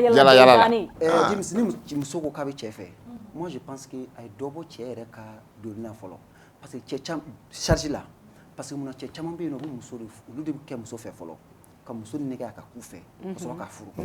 mais ni muso kɛra cɛ fɛ e y'a furu tout d'abord a ye dɔ belebeleba de ta i ka tâche la c'est vrai nin to nin dabila nin man di n ye kana nin kɛ dɔ bɛ bɔ o kuma in na quoi parce que ale de ye e ye k'e kanu fɛn fɛn ka di e ye ale bɛna o de kɛ sisan fɛn fɛn man di e ye ale bɛna t'o de kɔ sisan et puis san'a ka a b'a dɔn nin ye diinɛmɔgɔ de ye a b'a dɔn ale bɛ milieu min kɔnɔ elle est obligée k'a yɛrɛ reconvertir ka yɛlɛma de pour k'a ka kɛ nin muso ye donc moi je pense que n'a sɔrɔ Tijani de kun jarabila nin na sisan nɔ baara de tun bɛ Tijani bolo mais n'ale de ye Tijani kanu k'a fɔ k'ale bɛ k'a muso ye ne bolo o ye ji ta i k'a min de ye o e bɛna n'o muso ye ka so dɔrɔn musoko nege o e damuna c'est fini parce que e bɛ fɛn fɛn fɛ sisan a bɛ n'o de kɛ mais ni e ye muso ye TikTok sanfɛ ka jarabi o la e ma se ka ɲɛ a kɔ e mɔgɔba caman bɛ yen ko muso de b'u lanɔgɔ u bɛ muso de furu ni muso man kan o i kan ka fɛn min furu ni e m'o ta donc i ka diɲɛnatigɛ dabi ye sunɔgɔ ti i tɛ lafiya o i ka kuma latigɛ yɛrɛ tɛ voilà bɛ se ka mɔgɔ détruire voilà kuma jumɛn de bɛ nin na donc u bɛ fɛ dɔrɔn dennin min diɲɛdenya milieu min kɔnɔ ka fura ɲɔgɔnna diɲɛden dɔ de ma o dɔrɔn de don i ka kuma latigɛ yɛrɛ tɛ ni muso min bɛ TikTok kan e y'o ye TikTok kan k'o bɔ ka furu sisan e ka tila ka na fɔ bon vraiment n tɛ fɛ k'i ye TikTok qu'est-ce qu'elle va te dire ah ne ma i ye TikTok kan i ye n furu i ye n sɔrɔ a kɔnɔ de i tɛ se ka bɔ a kan TikTok kan ka n furu wa ni histoire aimer et être aimé là moi je pense que être aimé là c'est le plus important exactement nafa b'o dɔrɔn de la lafiya b'o dɔrɔn de la mais hadamaden ni bɛ fɛn min fɛ ŋani ni bɛna sa nɔfɛ o ko ta o ko fɛn fɛn ka di ni ye k'o de man ɲi ni histoire je pense que ça doit aussi donner nin kan ka hakilina dɔ di les réseau kan muso ninnu ma parce que an b'a ye k'a fɔ u caman ka vie détruire no cɛ dɔ kɛlen bɛ k'u bɛɛ ka vie détruire k'u bɛɛ gogoro yɔrɔnin dɔ la où il va te dire qu'il t'aime il va mais yan ne a don sen na bɔ sen ka taa sɔrɔ a bɛ tila k'a f'i ɲɛna ko ne tɛ se k'i furu parce que i bɛ réseau sanfɛ i dɔnnen don i bɛ ne ka image kan a don sen na bɔ sen pour leur information la quand un homme t'aime là i bɛ réseau kan o i tɛ réseau kan o hali n'a sɔrɔ i bɛ si baara de kɔnɔna la la personne va faire tout son possible ka i dilan de k'i façon de ka kɛ a ka manière a tila k'i furu diɲɛ bɛɛ b'i ye et minnu bɛ ka retard ta ni minnu ye k'u tɔɔrɔ kɛrɛfɛ non i bɛ réseau kan dɛ n tɛ se k'i furu et puis u tɛ bɔ i nɔfɛ dɛ o de bɛ réseau kan muso ninnu caman na et puis mɔgɔ bɛ publicité la e b'u ka publicité la surtout boutiquiba ninnu u t'a fɔ dɛ dɔw b'a fɔ dɛ ne bɛna exemple parce que dɔw bɛ équipe réseau sanfɛ dɔw b'o fɔ kisɛ bɛ ye dɛ i yɛrɛ de bɛ se k'a fɔ ne yɛrɛ bɛ maa dɔn a ka woro bɔra kɔsanni in na a ye dɔ fiancé kɔsanni in na ka sɔrɔ a ni dɔ bɛ ɲɔgɔn fɛ su t'u fara tile t'u fara hali don min na a ka woro bɛ bɔ o wula u ye baro kɛ TikTok kan a m'a fɔ k'a t'a furu a y'a fɔ k'a b'a fɛ fɛnɛ a y'a fɔ k'a b'a fɛ furu de la ka tila ka taa woro bɔ mɔgɔ wɛrɛ la ka tila ka bali dɔrɔn k'a ye réseau kan k'a ka woro bɔra jusque là elle mange pas a t'a dɔn yɛrɛ a bɛ min k'a yɛrɛ la i ka ɲi furu kɔfɛ sisan an bɛ temps ta pour que i ka kɛ tan i ka kɛ tan halisa furu de t'a kɔnɔ halisa cɛ tɛ fɛ k'i furu n'a bɛ ni danga b'a kɔ a b'a kɔnɔ a bɛ tila ka furu yamɛ yan n'i ye bila a place la i b'a kɔnɔ a bɛ tila k'i furu e bɛ sɔn o tilala k'u furu ka i to yen il faut apprendre la patience. I bɛ cɛ fɛ a ye to yen a tagara dɔ furu patience i ta de dɔ ma se fɔlɔ mais mun na a bɛ tila k'i furu il n'est pas le seul homme sur terre. mais n'i b'ale de fɛ dun mais n'i b'ale de fɛ fɛ bɛ ban parce que c'est le seul homme sur terre mɔgɔ bɛ kɛlɛ kɛ parce que u b'i fɛ de. non mais fɛ bɛ ban. ayi fɛ tɛ ban dɛ sisan han i ka kɛlɛ dɔrɔn de kɛra fila ye parce que fɔlɔ i tun bɛ ka kɛlɛ kɛ pour que i k'ale kelen de sɔrɔ ale ye dɔ sɔrɔ e bɛ kɛlɛ fila de kɛ i k'ale sɔrɔ a ye mun sɔrɔ i ka se ka far'o kan. En tout cas, les filles qui regardent la télé à cet instant-ci, ne l'écoutez jamais. Quelqu'un qui va te laisser pour épouser une autre, va-t'en. A bɛ tila k'i furu walayi walayi n y'o baden e ma deli k'o ye wa i b'a sɔrɔ a ni muso bɛ ɲɔgɔn fɛ a y'u to walayi n y'o baden a bɛ muso wɛrɛ furu Kanu tɛ bana ka kanu bɛ continuer. Quelques années après a bɛ tila k'e fana furu. A bɛ fɔ o ma de sans ambition. Wallahi billahi sans ambition tɛ. Il faut avoir des objectivités de bɛ an jɛ kuma dɔw la quoi. E bɛ cɛ fɛ cɛ fɔlɔ e bɛ girin ka dimi k'i ban. Ale yɛrɛ t'a kɛ ale yɛrɛ t'a bɛ ka yɛlɛ yan. Elle même elle le fera jamais ça. Lamina ye sale. Ni ne m'i empoisonné k'i faga. Ne t'i kɛlɛ n t'i neni n tɛ dimi kɔrɔ mais i tɛ mɛn diɲɛ dogo de kan. Tijani ye preuve di dɛ. Kɛ ɲɔgɔn fɛ e tɛ foyi fɔ e bɛ bala e bɛ taa furu. Kuma tɛ n'aw mɛnna kanu na tu imagines san 5 san 6 a b'o kɛ a bɛ tila ka taa dɔ furu la. U dun b'a fɛ k'i patienter o. Furumuso fana tɛ kelen ye dɛ. Il faut que les gens. Voilà. Mɔgɔ kanu ɲɔgɔn ni furu ɲɔgɔn tɛ kelen.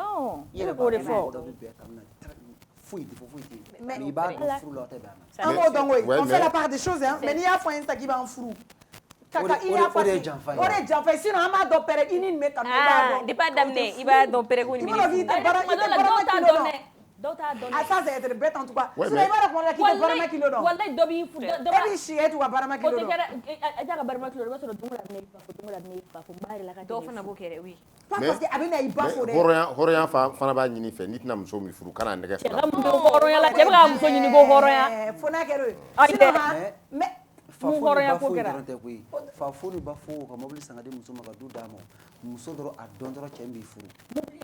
O dɔ ma gɛlɛn o. Mobili ni du tɛ mais an kɔni fɛ kɔni an b'a dɔn cɛ kɔni commencera ka don i parents na o bɛ fɛ k'i furu hali n'o m'u fɛ yan. O ye logique ye. O ye logique de. Mais ça o ye dɔw ka technique ye dɛ. O technique ye o ka kɛ cɛ ka technique ye sa e muso tɔ comment tu peux avoir une famille aussi accessible que ça ni mɔgɔ mɔgɔ k'a bɛ fɛ sini i bɛ t'o yir'i ba la ni mɔgɔ mɔgɔ k'a bɛ fɛ sini i bɛ t'o yira. C'est ça le problème aussi. Non mais e de ka famille kɛ accessible o i tɛ taa ne somɔgɔw layɛ ka sɔrɔ e de ma tila furu kuma la o. E tɛ ne somɔgɔw layɛ. Kuma téléphone na dɔrɔn ça va dɔrɔn i ye bisimila i kalan i seli la o dugusɛjɛ dɔrɔn o ye ta ko i tɛna n ba fo. Maman papa ko a b'i fo. Karisa bɛ téléphone jɔ o la i b'a jɔ a maman Afrika i bɛ téléphone jɔ a la yɛrɛ moi aussi i kulo bɛ ka susu bɔ. Parce que ne b'a essayer kuma dɔ la k'u bɛ cɛw piéger ten dɛ. Parce que muso b'a fɔ ko n'i commencé la muso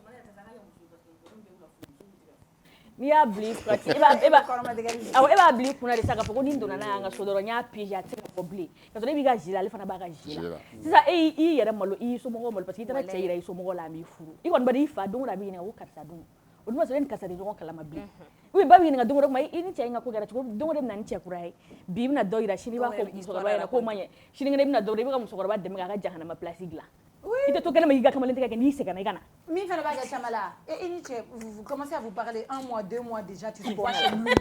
don dɔw yɛrɛ bɛ yen nɔ i n'u kumana salut ça va tu vas bien a y'o kɛ kalo 1 kalo 2 dɔrɔn olu bolo ka bɔ ko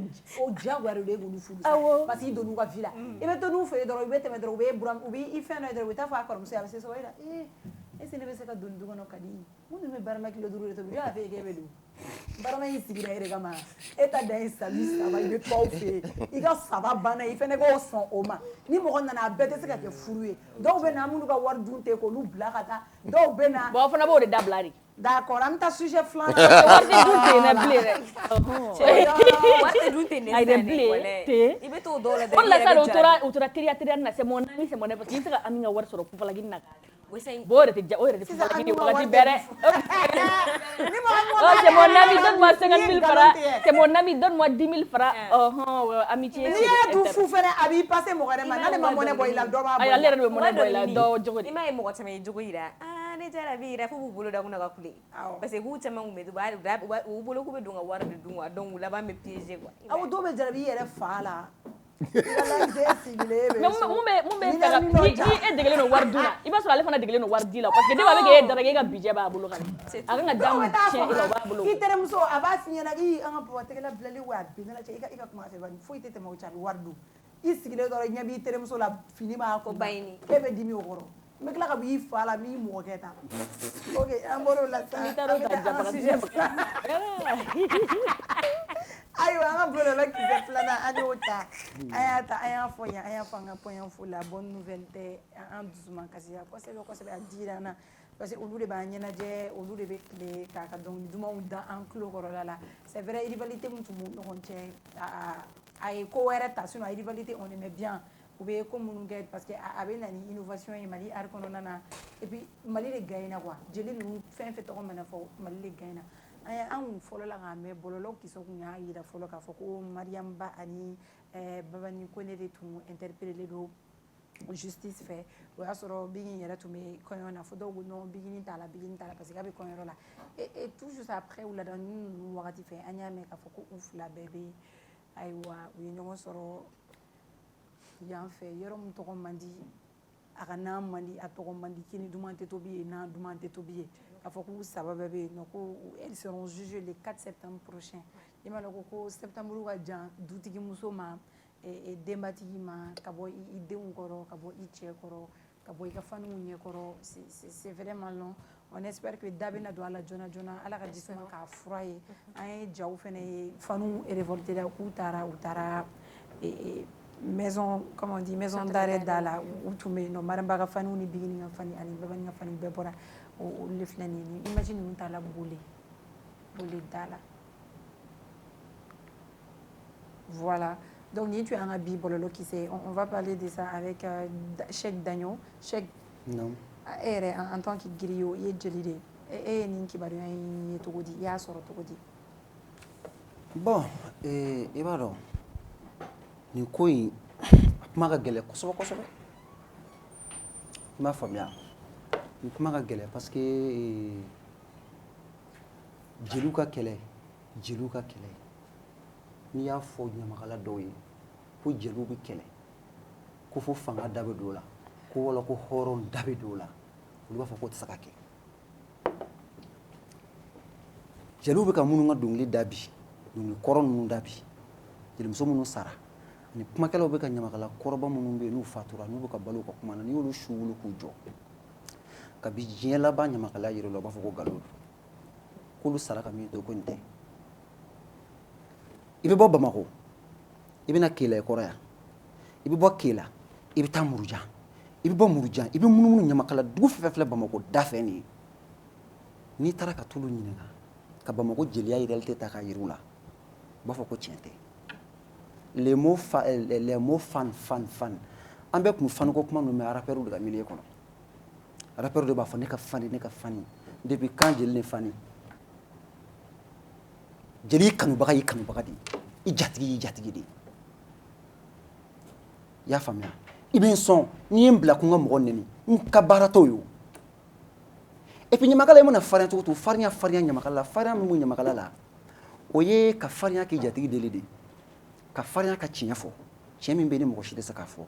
ɲamakala ka farinya banna mais ɲamakala man ka farinya ka nɛni kɛ ɲamakala tɛ farinya ka kɛlɛ kɛ ni ɲamakala muso saba fɛn fɛn datugulen filɛ ɲamakala muso saba fɛn fɛn datugulen filɛ ninnu ma datugu dɛ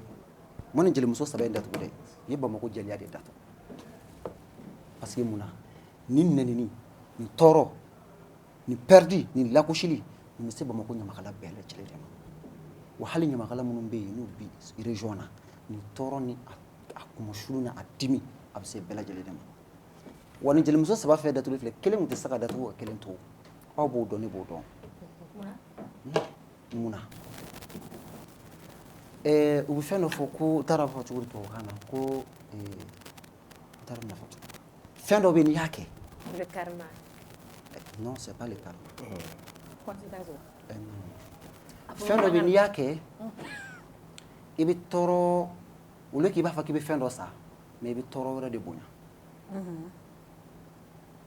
est-ce que y'a faamuya ni i kun ye Babani de minɛ k'a datugu bi a tun ma nɔgɔ dɛ n'i kun ye Mariamba kelen fana de minɛ k'a datugu bi a ma nɔgɔ ni Biggi fana kelen de minɛna k'a datugu a ma nɔgɔ donc moi je pense que justice ye justice de ye u tɛna mɔgɔ ta mɔgɔ ka naamu fɛ o moi je pense que u tɛna kɛ par méchanceté aussi u tɛna kɛ par égoïsme aussi voilà est-ce que y'a faamuya donc moi je pense que a digilenman bɛɛ la dɛ jɔn bɛ se k'a fɔ ko nin ma digi la ɲamakala ninnu fɛn fɛn ta i k'a da i ɲɛkɔrɔ ni fɛn n'a fɔra kaso ninnu bi kaso a bɛ digi bɛɛ la mais est-ce que ɲamakala tɔw wulila pour que a kana se nin niveau la non e b'a dɔn an bɛ diɲɛ laban min na sisan nɔ Bamako ɲamakalaya ne bɛ k'o de f'i ye ɲamakalaya dɔ de bɛ Bamako yan quoi o y'a damana mɔdi wɛrɛ de ye ɲamakalaya yɛrɛ min bɛ yen fɔlɔ la o fana y'a damana ɲamakalaya wɛrɛ de ye ɲamakalaya kɛra différence de ye bi Bamako ɲamakalaya ye ɲamakalaya wɛrɛ de ye koyi ça je te dis a bɛɛ tɛ dɛ a bɛɛ tɛ mais a yɛrɛ bi na n'i bɛ dɔnkili da k'i ni ka tigɛ i bɛ se dɔnkili da la k'i ni ka tigɛ n'i ma bezi kɛ wala n'u ye jelimuso dɔ nɔfɛ mɔgɔ si tɛ valeur kɛ la mɔgɔ si tɛ sɔn n'i bɛ kɛlɛ kɛ bi i da bɛ kuma na i bɛ wɔyɔ la i bɛ kiiri ni wɔyɔ la hɔrɔn de b'i wele an bɛ balo hɔrɔn de la o hɔrɔn ninnu sigilen tɛ k'an kɔnɔ foyi la fo k'an da ye kiiri ni wɔyɔ de la pour que u ka valeur ka n'u ka sɔn donc fɛn min sirila bezi la bezi bɛ taa nin kɔ fɛn min sirila kɛlɛ la ɲamakala sɔnni sirilen bɛ kɛlɛ de la bi ɲamakala valeur tɔ bɛɛ sirilen bɛ kuma ɲɛfɔ ni kɛlɛ de la n'i ye san ɲamakalaw wele ka t'i ka basi kɔrɔ n'u ye fasa daminɛ n'u ye dakuruɲɛ kelen fɔ tɔ bɛɛ bɛ k'u yɛrɛ ka dɔgɔkun kɛlɛ ɲɛfɔli ye kɛlɛ min tɛmɛn'u ni min cɛ dɔgɔkun kɔnɔ o de bɛ ɲɛfɔ o tuma u bɛ munumunu u bɛ yɛlɛma waati o b'a sɔrɔ jalatigi yɛrɛ bɛ kana sunɔgɔ k'a fasa tɔ kɔnɔ. mais est ce que aw de m'o ɲɛ yira jatigiw la. non an m'o ɲɛ yira dɛ. o de ka di jatigi fɛnɛ. jatigi min bɛ yen i ye jatigi min ye i b'o de jeli sɔrɔ wa i ye jeli min ye i fana b'o jatigiw de sɔrɔ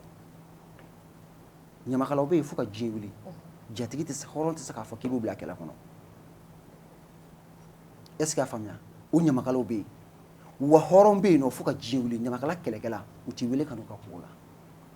ɲamakala o ɲamakala baara ye kɔrɔmatigɛli ye wala k'i bɛna parti pris de k'u ka kungokɛyɔrɔ la u t'i wele est ce que a faamuya moi je pense que ça nin kɔni bɛna kɛ sababu ye a ma diya n ye dɛ mais moi je pense que ala ka kɛ leçon ye ka ɲamakalaya kɛlɛ furuku kuma ɲɛfɔ k'a ban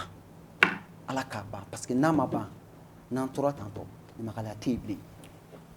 an taara artisiya milieu de kɔnɔ sisan an bɔra ɲamakalaya yɛrɛ domaine kɔnɔ pewu parce que ɲamakalaya yɛrɛ fɛn min fɔ o ye kalali de ye i kumakɛtɔgɔ i ka dilanni kɛ i dɔnkilidatɔgɔ i ka dilanni kɛ mais n'a fɔra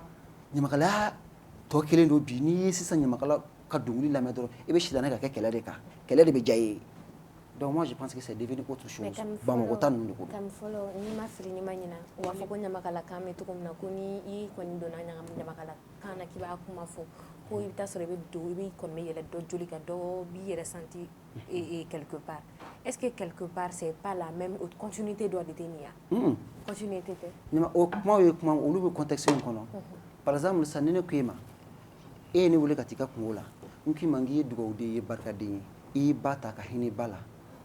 i ye fini di i ba ma i ye samara di i ba ma mun bɛ yen n'a tɛ se ka fini di a ba ma a tɛ se ka samara di a ba ma dugawuden tɛ a bɛ dusu don a la ka kɛ dugawuden ye o kumana ko ni o de la a fɔ ɲamakalaya kuma kɔnɔ ko ni kumana n'i ma don finma gasi la i bɛ don jɛma gasi la o y'o yɔrɔ ninnu de ye i y'a faamuya mais bi bi in na e bɛ ne sɔn san 10 mais ne ni e kɛlɛla e fadenmuso ye nin de ye o de bɛ ne ta sisan ka ne k'a ka ɲamakala ye donc e ne b'a dɔn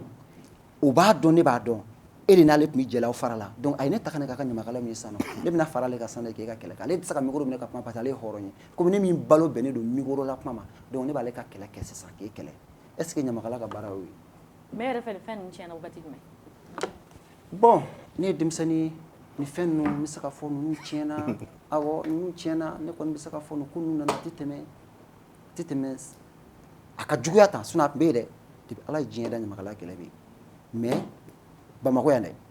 depuis cassette bɔ ni clip bɔ nana ɲamakalaya kɛlɛ bɛ yen mais a ka juguya a tɛ tɛmɛ 5 ans kan ne bolo 5 ou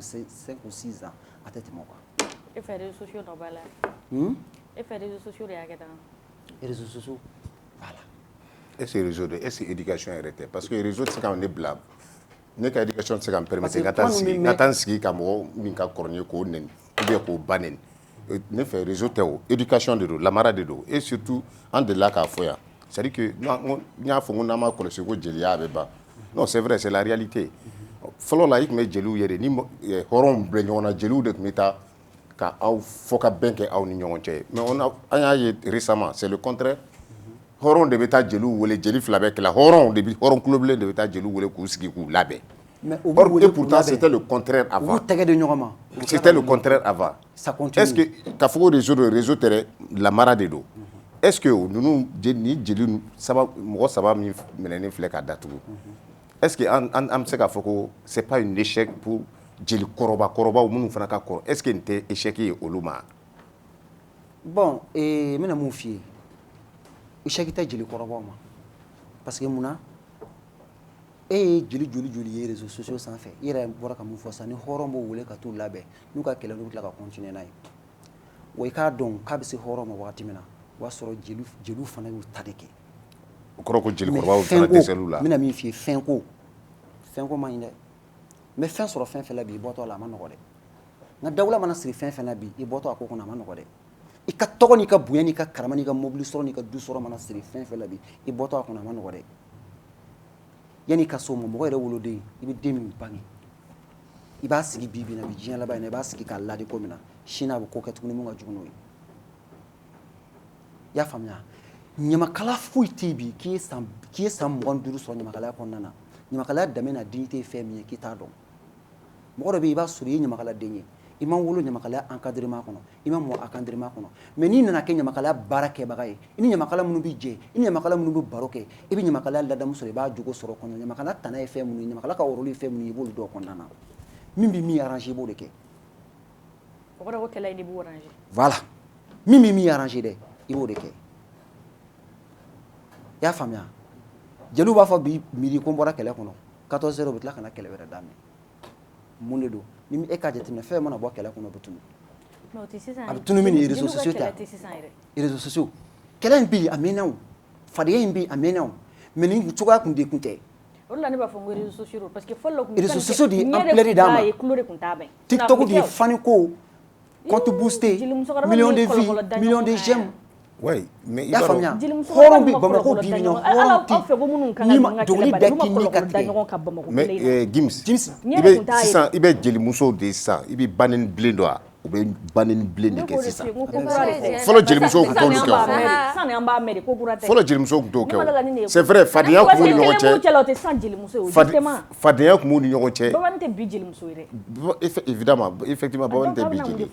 non c'est à dire que fɔlɔ e bɛ ka fɔlɔ jeli mun fɔ i tun t'olu ye ka ɲɔgɔn baneni mais i bɛ baneni bilen de mɛn o bana parce que Facebook ni TikTok de tun t'olu bolo exactement mais fara ka gulom da ɲɔgɔn kan n'aw ka b'o bɛɛ fana tɛ kilo mɔgɔ ninnu kɛrɛfɛ mɔgɔ n'u ni min kɛlɛ n'a fɔ i ye exemple dɔ tɛ ka kuma kɔnɔna la ko par exemple ni e jatigi ye Gims ye ni Gims kɛlɛla ni par exemple kɛlɛ bɛ ne ni Gims ɲɔgɔn cɛ ne bɛ tila k'e ta ka na e kɛ n ka jeli mais est ce que depuis e ye Gims jatigi ye fɔlɔ n'i e ni Gims kɛlɛla e ka tila ka na Gims ni mɔgɔ minnu man di ka n'olu ka côté la est ce que jeli ninnu ka kɛlɛ est ce que kɛrɛfɛ mɔgɔw tɛ wa o maa minnu b'olu kɛ est ce que olu yɛrɛ tɛ kojugu ye fɔlɔ wa en temps normal kuma in b'a globaliser en temps normal jeli sɛbɛlama hadamaden fɛn fɛn bɛ diɲɛ kɔnɔ k'i kun b'i kan da la i man kan ka sɔn mɔgɔ k'i don kɛlɛ kɔnɔ n'i bɛ kɛlɛ min kɛ i b'i yɛrɛ kun ka kɛlɛ de kɛ hadamaden kan k'i jija i yɛrɛ kun ka kɛlɛ de la ɲamakala fɛn fɛn bɛ n y'o de fɔ fɛnko ɲamakala min bɛ yen ko hɔrɔn b'a ta k'a bila ka kɛ kɛlɛkɛla ye kɛlɛkɛbere wala a b'a kɛ fɛnko dɔrɔn de kama n'o tɛ ni hadamaden n'i limaniya na k'a fɔ ko mun y'i ta ye ko de i n'o bɛ ku ni ɲɔgɔn ye ko caman bɛ yen dati dɔ la i se tɛ dɔw la i bɛ jɛ o kɔ jɛ ne filɛ n bɛ exemple ta n yɛrɛ kan fo ka diɲɛ wuli ne tɛ taa jelimuso ka so ko n dege denw la Bamakɔ n tɛna yaala i kɔ ni sababu dɔ bɛ n'i cɛ n'an ye ɲɔgɔn ye kungo kɛyɔrɔ la n b'i bonya mais jɛ n b'a to yen parce que mun na i bɛ se ka ɲamakala jɛ jumɛn ta kunun k'a laban na bi fɛn fɛn ni fɛn filɛ kɛlɛ la a bɛɛ jɛra ka tɛmɛ de n'u ye i b'a fɔ e gɛrɛ dɔ la sa gɛrɛ dɔ la sa gɛrɛ dɔ la i bɛ gɛrɛ dɔ la n'a ma fɔ k'i y'a ta a b'a fɔ k'i y'a fɔ ni e ma fɔ k'o y'a fɔ e b'a fɔ k'o y'a kɛ a ta donc buna hadamaden ye kun n'i yɛrɛ ye i bɛ tɔgɔ minɛ kun n'o ye en même temps ala mana mun di harijigɛ la i ka baara kɛ ni o ye moi je pense que n'o kɛra i bɛ lafiya n'o tɛ hɔrɔn ka ɲamakala don kɛlɛ la ça veut dire que ɲamakala a ɲinɛna ka ɲamakalaya yɔrɔ de kɔ a kɛra nafigi de ye a kɛra intérêt boy de ye n'e ma kɛ nafigi ye e ma kɛ natamɔgɔ ye moi je pense que ala y'i da ɲamakalaya yɔrɔ de kama k'i ka dɔnkili da k'u ɲɛnajɛ de wala k'i ka kuma de wala k'i ka ɲamakalaya ci de kɛ cɛ ci ni mɔgɔ ɲɛnajɛla ka mɔgɔ layɛlɛ ka mɔgɔ ladisirɛ n b'i kɛ kɛlɛtigi ne ni n ka denmisɛnninya dɔ delila ka ne wele ka t'u ka kɔɲɔyɔrɔ la kɛlɛ kɛlen don u tɛ kuma mais ne nana ala barika la ne ni n ka denmisɛnninya ne ye kɛlɛ ban kɔɲɔ tɛmɛna minnu ye ne wele o tun ye jalatigi de a n'a sinamuso tɛ kuma mais kɔɲɔ kɛra kɔɲɔ banna dɔrɔn a seginna ka n'a ka so a nan'i sigi a ka furu la a kɔrɔlen a b'a ka so sa alhamdulilayi rabbil alamin o sɔrɔla ne de la n m'a fɔ ko ne ka ɲi mais ne y'a dɔn k'o don k'o ye ɲamakalaya yɔrɔ ye ne kan ka jijali de kɛ o don mais ne tun taara n ta kɛ kuma fɔbali fɔ o kɛnɛ kan n bɛ dɔ fara ɲaga kan n bɛ wari sɔrɔ n bɛ taa n ka so mais n yɛrɛ consciencement b'a dɔn ko n bɔra ɲamakalaya yɔrɔ kɔnɔ n bɔra dɔnkili artisiya domaine n kan ka taa fɛn min kɛ sa n bɔra o kɔnɔ n ye n yɛrɛ bila domaine wɛrɛ de kɔnɔ n kɛra nafigi de ye wa sisan ɲamakalaya kumaba fɔla a kɛlɛkɛla o de ka di hɔrɔn ye bi wa n'o de ka di hɔrɔn ye ɲamakala min n'i fana donna ɲamakala la pour que i ka fɛn sɔrɔ a kana f'i ma k'i dangaden i fana bɛ kɛ nafigi ka kɛ kɛlɛkɛla kɛ pour que i ka fɛn sɔrɔ ni kɛlɛ fana wolola min na o y'i garisɛgɛ de ye o de bɛ Bamakɔ yan n'o tɛ n'i taara Kela i bɛ taa ɲamakala sɔrɔ a bɛ ɲɛnajɛ la bilahi a bɛ k'e fasa da i ye dɔrɔmɛ 100 de d'a ma dɛ e bɛ yan fɛ i bɛ ala kala ka k'i 1000 de d'a ma tellement a bɛ k'i majamu mais Bamako yan nɔ i bɛ 1000 di basi kɔrɔ ɲamakala min ma i b'a d'a ma dɔrɔn i yɛrɛ bɛ ɲɛkun ɲɛ la i b'a dɔn k'a fɔ k'i ye fɛn min d'a ma k'a ma diya ye n'i fasa ma tigɛ danbele bɛ b'i la wala a tatɔ b'i bilen a ser'o ma est-ce que a ser'o ma donc hɔrɔn mun bɛ yen o ɲamakalaw de bɛ yen ɲamakala mun bɛ yen sisan hɔrɔn de bɛ yen donc fɛnko de don fɛnko dɔrɔn de don i ye kuma min fɔ je prends l'exemple mais je serai obligé ka jelimuso dɔ tɔgɔ fɔ yan n'o ye Bako Daɲɔ ye ne ye Bako Daɲɔ ka interview dɔw lamɛn où elle dit que ale tɛ bɛɛ jeli ye ale tɛ se ka fama dɔ fasa da wari kama ka tila ka fɔ ko fama wɛrɛ nana k'a bɛ kɛ u ka jeli ye non jamais qu'elle va pas le faire et que jeli Bako Daɲɔ ko ta ale ye jelimuso min ye k'a fɔ n'i y'a d'ale ma jeli man ka pari ka ɲɛ hali ka tɛmɛ a jatigi kan Bako Daɲɔ sinon Bako Daɲɔ elle pouvait tout avoir a tun bɛ se ka fɛn sɔrɔ elle avait tout mais a tun bɛ se ka yɛlɛma et ces gens là o de kama n ko fɔlɔ jeliw parce que je prends l'exemple sur les Bako Daɲɔ là Bako Daɲɔ olu de tun ye jeli yɛrɛ yɔrɔ ye sinon ni fɛn ko de tun don a bɛ se ka yɛlɛma cogo min y'a diya mais on voit an bɛ jeliw ye bi i bɛ jeli de bɛ ka mɔgɔ min ye ye k'a ma balima k'a fɔ ko duwawuden don f'a bɛ tɛgɛrɛ fɔ a kun a ye suɲɛni kɛ i bɛ jeli ye k'o kɛ bi a ma diya n ye o non parce que an bɛ se ka fɔ c'est-à-dire que il participe les jeli aussi participent au développement d'un pays ça o ye ta ye o jeliw bɛ participer à la c'est-à-dire que jumɛn de e yɛrɛ bolo nin ko in yɛrɛ nana fo ka na se datuguli ma a bɔra min parce que u kun welela siɲɛ fɔlɔ la ka kangari d'u ye k'a fɔ ko ni nenu kɛra ou bien ni nenu ma jɔ ni bɛ kɛ bon i b'a dɔn o kɔfɛ jelimuso kelen bɔra ale y'i plaigner a tɛ semaine kelen bɔ a ye seginna a ye wele bila procureur ma k'a fɔ ko procureur k'u y'a daminɛ tuguni k'a ka na réseau kan f'u ye ɲɔgɔn ɲagami n'a ye i bɔra min na mun f'i ye n bɛ ka kuma latigɛ dɛ u yɛrɛ ɲɔgɔnna ko fanu n'i ye ko in problème bɔ fani ninnu na a tɔ b'a dɛn a ka gɛlɛn maa ye fɔlɔ a bɛ se ka kɛ aw y'a ye ni jelimuso fɛn datugulen fɛn ne ma deli ka nin foyi jɔlen réseau kan ka nɛni kɛ ka ba nɛni kɛ ka fa nɛni kɛ mais u nɔfɛ mɔgɔ de bɛ fa nɛni kɛ ka ba nɛni kɛ ne bolo n'i bɛ mɔgɔ fɛ ni yɔrɔ la u bɛ nɛni kɛ ni yɔrɔ la est-ce que fanu de don ni yɔrɔ la pour n tɛ fɛ k'i ka kuma tigɛ est-ce que fanu de don c'est-à-dire que fanu tɛ se ka jelimuso pousser ka taa plainte tigɛ o ayi est-ce que mɔgɔ de taara plainte tigɛ jelimuso min taara plainte tigɛ jelimuso dɔ de plainte tigɛ non est-ce que jelimuso min ye plainte tigɛ est-ce que ni a kun sera ni a ye a kuma ye jelikɔrɔbaw ma est-ce que an kun bɛ se nin yɔrɔ la wa est-ce que ce serait pas mieux parce que a bɛ kɛ olu yɛrɛ de ka image kama jelikɔrɔbaw ka organisation ko an y'u ka mɔgɔ dɔ sɔrɔ yan a ko u ye jeune 2 ninnu wele Maramba ni Begini k'u y'u invité n t'a dɔn élecotara de don n'i ma fili u y'u invité u fɛ ka taa kuma u ni ɲɔgɔn cɛ u 2 bɛɛ ko awɔ k'u bɛ na k'olu jelikɔrɔba 3 u y'u sigi k'u makɔnɔ depuis 7 heures fo sini sɔgɔma 7 heures u ma na u ma weleli kɛ k'a fɔ k'u tɛ na ne bɛ k'o de f'e sa i b'u labɛn cogo di ne ba c'est compliqué ni kuma jarla i b'a fɔ ko mɔgɔ dɔ ma ka responsabilité assumer quelque part mais ni bɔra détail dɔw kalama tu te rends compte que peut-être mɔgɔ 2 nin yɛrɛ tun tɛ fɛ ka bɛn de quoi mais est-ce que fani ninnu yɛrɛ fana ye u ka fanu ye a kuma yɛrɛ de y'o ye est-ce que olu fana bɛɛ tɛ taa ye parce que nin tɛ fani ye o fan tɛ se ka mɔgɔ Batuli ma kɛ jeliw ye Bamakɔ yan Batuli mun de bɛ k'a ma kɛ jeliw ye Bamakɔ yan a ye jeli ka kɛlɛ mɛ k'a m'u wele ka taa ka so k'a fɔ k'a ban ne bɛ fɛ ka mun f'i ye mɔgɔ i ka réalité ye min ye ani i yɛrɛ bolo ko n'i ye fɛn min bila k'i bɛ sa i tɛ se ka bɔ o kɔnɔ e b'a faamuya i bolo k'e ka réalité i ye diɲɛ faamuya k'a minɛ cogo min na i ka art e y'a faamuya cogo min na réalité min b'e bolo i ka art kɔnɔna na e tɛ se ka bɔ o kɔnɔ mɔgɔ tɛ se k'e bɔ o kɔnɔ e ka sɔrɔ sirilen don fɛn min na mɔgɔ tɛ se k'e bɔ o kɔnɔ est-ce que a faamuya et puis ɲamakala fo ɲamakala k'a dɔn de artiste kan k'a dɔn de n'i min fɔ n ka kuma kɔnɔ k'i ka farinya dan ka dɔnkili duman da ka kuma kisɛlama fɔ ka kuma baara man di mɔgɔ min ye k'a bila a ka baara kɛ ka kuma cɛsiri man di mɔgɔ min ye a k'a cɛsiri a ka se ka sɔnni kɛ a k'a fa ta a k'a ba ta a k'a balimaw ta ka diɲɛ kanu don mɔgɔ la ka tigi yɛrɛ diya don a yɛrɛ la jeliya yɛrɛ banna mais jeli ka farinya yɛrɛ yira e ye diden ye e ye wara ye mɔgɔ mana kɛ wara ye cogo o cogo wara bɛ balo a yɛrɛ la a bɛ balo mɔgɔ dɔ de la a bɛ balo kungosogo dɔ de la wa ɲamakala mana farinya cogo o cogo i bɛ balo jatigiw de la ɲamakala man ka farinya ka bila i jatigiw la ɲamakala man ka farinya k'a yira i jatigiw la k'a fɔ k'e ye diden de ye sabali ma fɛn fɛn sɔrɔ diɲɛ kɔnɔ mankan ni kɛlɛ tɛ o sɔrɔ wa a sɔnna a ma sɔn nin dɔgɔya de ye Mali jeli bɛɛ ma nin ye kuma sulu ni jɔn yɛrɛ la de ye Mali jeli bɛɛ ma wa n b'a ɲini Ala fɛ ni nin ko in banna ayiwa kuma ɲɛfɔ wɛrɛ kana kɛ bilen bɛɛ ka dɔnkili da min garisɛgɛ min y'o ko sɔn ni hɔrɔn fana de ko k'u tɛ jeliw sɔn fo bezi fo tɔgɔ f'i ka kɛ kɛlɛkɛla ye o hɔrɔn fana ka to yen parce que nin ko ninnu a ka ca e ye nafolotigi ye e ka jeli de i n'a fɔ n y'a fɔ cogo min na e ka jeli ye Jimsi de ye Jimsi kɛlɛ i bɛ ne ta ka na ne bila Jimsi la kɛlɛw tɛ ban bolomafara kɛlɛw tɛ ban donc hɔrɔnw k'u bila u ka hɔrɔnya place la u k'a dɔn ko jeliw t'u ka kɛlɛkɛlaw ye jeliw fana k'a dɔn k'olu ye jeliw de ye k'olu tɛ hɔrɔn ka kɛlɛkɛla ye wa avec l'arrivée de TikTok la o de y'a tɔ bɛɛ tiɲɛ mais est-ce que ni Jimsi ye ne wele sisan k'a fɔ k'a bɛ ne bila dɔ la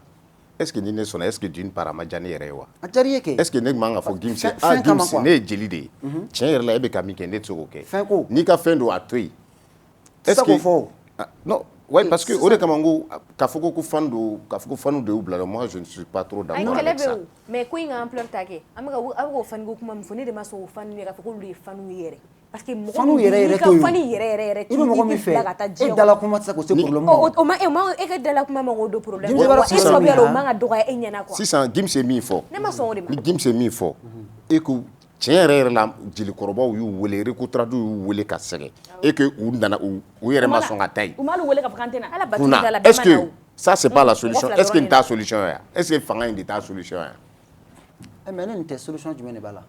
kuma ma fɛn min ban kɔni ko wɛrɛ de b'o ban est-ce que ala nin yɛrɛ bɛna k'a solution ya kuma ma fɛn mais kuma kɛla o cɛ procureur Kulibali y'u wele il y a pas longtemps k'a fɔ k'u ka kuma bɛɛ ka kuma i ka fanu fɛ o kɛla a ma mɛn o kɛra o ala i bɛ aw min fɔ Batuli ye weleli min kɛ bɛɛ ma na o fana na ko kɛra ta kɛra wagiya parce que i b'a dɔn ni ko dɔw bɛ kɛ an kana ɲɔgɔn nɛgɛn dɛ dɔw ko dɔw kɛlɛ yɛrɛ de tɛ se ka bila ni bɛɛ y'a dɔn k'a fɔ an ka tasɔrɔ bɛ na tasɔrɔ bɛ fa ye min fɔ tasɔrɔ bɛ na tasɔrɔ tɛ na o bɛɛ dɔwɛrɛ de ko n t'a dɔn Baba ni kɔni t'a la mun ye mais wallahi cɛkokɛla ne yɛrɛ donna n tɛ bɔ dɛ cɛkokɛla tɛ fɛn k'i bɛ daminɛ bi gosi ni bila n'i ye cɛ kanu i bɛ cɛkokɛla kɛ de dɛ donc aw bɛ ninnu to yen o b'u ka kɛlɛ kɛ a tɛ se ka ban quoi parce que kɛlɛ daminɛna fɛn min kan o tɛ fɛn fitinin ye o ni mɔgɔw kɛlɛla wari kama aw bɛ bɛn n'aw kɛlɛla sanu kama aw bɛ bɛn wallahi n'aw cɛkokɛlɛ daminɛna aw b'aw fara aw bɛ to a la cɛkokɛlɛ yɛrɛ tɛ fo ni dɔ ni tora la sisan cɛkokɛlɛ ko yɛrɛ tɛ ne bɛ mun fɔ ne bɛ fɛn min mun fɔ asidiya kɛlɛ a tɛ ban n t'a dɔn k'i bɛ kɛ nin ye i kɛra ye o kɛlɛ tɛ ban i m'a faamuya n'i fusaya k'i bɛ kɛ nin ye diɲɛ kɔnɔ ala y'i kɛ nin ye o kɛlɛ tɛ ban dɛ mɔgɔ dɔw bɛ diɲɛ kɔnɔ ala ye fɛn bɛɛ d'u ma ɲɛ t'o la min bɛ e bolo hali n'a sɔrɔ a ta ka ca n'e ta ye siɲɛ 100 mais mini min b'e bolo komi e n'o man kan dɛ o kɛlɛ de bɛ se la. Wallahi. D'accord. O baden de bɛ yen. Kelen. Fille là. Kelen, ok. Asidiya kɛlɛ o tɛ ban. Kelen. Ɲamakalaw ka kɛlɛ bi na ni asidiya bɔ a la a tɔ b'a dɛn. Filanan n bɛ kɛlɛ kɛ bolomafara kɛlɛ n bɛ dɔ ka kɛlɛ kɛ a ye bolomafara kɛlɛ n'o bɔra a la a tɔ b'a dɛn. I y'a faamuya dawula ala de b'a di mɔgɔ ma n'a bando sera a bɛ taa tɔgɔ ala de b'a di jɔn ma n'a bando sera a bɛ ban. C'est clair. On aimerait bien connaître l'identité des autres personnes. Vidéomani minnu fɔra a n'a fɔra ko mɔgɔ fila minnu farala a kan tuguni ko vidéomani saba ani u yɛrɛ compagnon ŋunuŋunukan ko Papa Simbo ale ni Adama Jan o côté fila la ni vidéomani saba o de fɔra fɔlɔ an y'o de mɛn halisa ala ka jisuma k'a fura ye ala k'an tulo don kibaruya ɲuman na donc Cheikh n bɛ kuma kuncɛ kuma d'i ma. Bon kumacɛ kuma min bɛ ne bolo juste ne b'a fɔ fɛn min filɛ sen na bi n'o ye jelimuso saba ye kaso tɔgɔ man di surtout muso kaso tɔgɔ man di nin bɛɛ ye denbayatigi de ye dɔ dahirimɛ de siri sirilen don ninnu na min bɛɛ bɛ dɔ fata baw b'u bolo denw b'u bolo u balimaw b'u bolo u b'u kɔ la u bɛ nin ɲamakalaya in na u bɛ nin kule in na u bɛ nin fɛn deli ninnu na u b'a bɛɛ kɛ n'olu de kama an b'a ɲini Mali autorité fɛ an b'a dɔn Mali autorité mɔgɔw u bɛ nin kɛ dɛsɛlen de b'a kɛ mɔgɔ mɔgɔ taara nin kelen kelen fɛn fɛn minɛ u kanubaga dɔ b'u la ni min t'u fɛ i b'a sɔrɔ muso b'u fɛ wala u denw b'u fɛ mais u dɛsɛlen de b'a kɛ u dɛsɛlen de b'a kɛ an b'a ɲini fo u ka juru magaya u bolo u ka hinɛw na ɲamakalaw de don i n'a fɔ kɔrɔlen u y'u to yen u y'u toléré n'o tɛ ɲama kaso kɛra a mɛnna dɛ bi ma ko ninnu bila sen na dɛ donc an b'a ɲini Ala fɛ Ala ka jisuma bɔ nin ko in na ɲamakalaw k'a dɔn k'u kan ka kɛlɛ kɛ min ye o ye ka dɔnkili dege ka kuma dege ka ɲamakalaya jogo ɲuman dege bolomafara kɛlɛ ni kuma ɲɛfɔ ninnu cɛ minnu b'u kɔ u ka kɛ cɛ ye u ka kɛ cɛ ye u ka cɛya kuma fɔ muso ninnu ye u kana fara u ka musoya kuma kɛ cɛ ni muso jɛra i ka hakili ɲuman don a kɔrɔ i k'a lasa n'i dɛsɛra diɲɛ bɛɛ k'a dɔn k'i dɛsɛra n bɛ dugawu kɛ Ala bɛ taa ka Mali kolo suma ɲamakala kɛlɛ ni fadenya réseaux sociaux sanfɛ kɛlɛ Ala k'a ban amina ya rabbi Cheikh i daɲɔ y'an wele jaabi a diyara n ye kojugu. Donc, c'était ce qu'on avait à vous donner aujourd'hui. On se retrouve ici, même heure, même chaîne. À demain. kabini bila ko tɛ bɛɛ lajɛlen min wasa dɔ tɛ la denmisɛn maakɔrɔ an ka ɲɛnajɛ yɔrɔw la jama mana kako yɔrɔ yɔrɔ sanko gɛrɛnw na tb nka te mun bɛ labɛn kabini foro kɔnɔ te mun bɛ suganti ni siniwaw yɛrɛ b'a sɛnɛ u ka foro dabakanaw kɔnɔ kulu sanfɛlaw la fɛnɲɛnɛma ti don a la ka protéger k'a lakana a sɛnɛnen kɔfɛ k'a di te dɔmanganaw ma u k'a nɛnɛ sani a ka cari diɲɛ fantan naani bɛɛ lajɛlen fɛ o te hɔrɔn lakika ninnu cɛla te aksa b'a la te aksa ni te min sɔrɔ bi an fɛ Mali kɔnɔ groupe ABBD fɛ yen nɔ Badalabugu commissariat 4e arrondissement kɔrɔ kɛrɛfɛ dɔgɔdɔni sani ni bakurunba sani a bɛ se ka wasa don a la a ye butigitigi ye alimentation tigi a ka d'aw ye ka te aksa san k'a feere a ye wulaw ka se groupe ABBD la wa bɛɛ bɛ se k'i wasa don a la sabula a ka ɲi buna adamaden ma a b'i fari kɛnɛya ka nimisi wasa d'i ma tile kurukara bɛɛ lajɛlen na dɔgɔdɔgɔ sani fara bakuruba sani kan ni aw mago b'u la aw bɛ se k'u lasɔrɔ groupe ABBD Badalabugu 4e arrondissement kɔrɔ kɛrɛfɛ walima aw bɛ se k'u wele u ka nɛgɛjuru sira la 73 91 91 91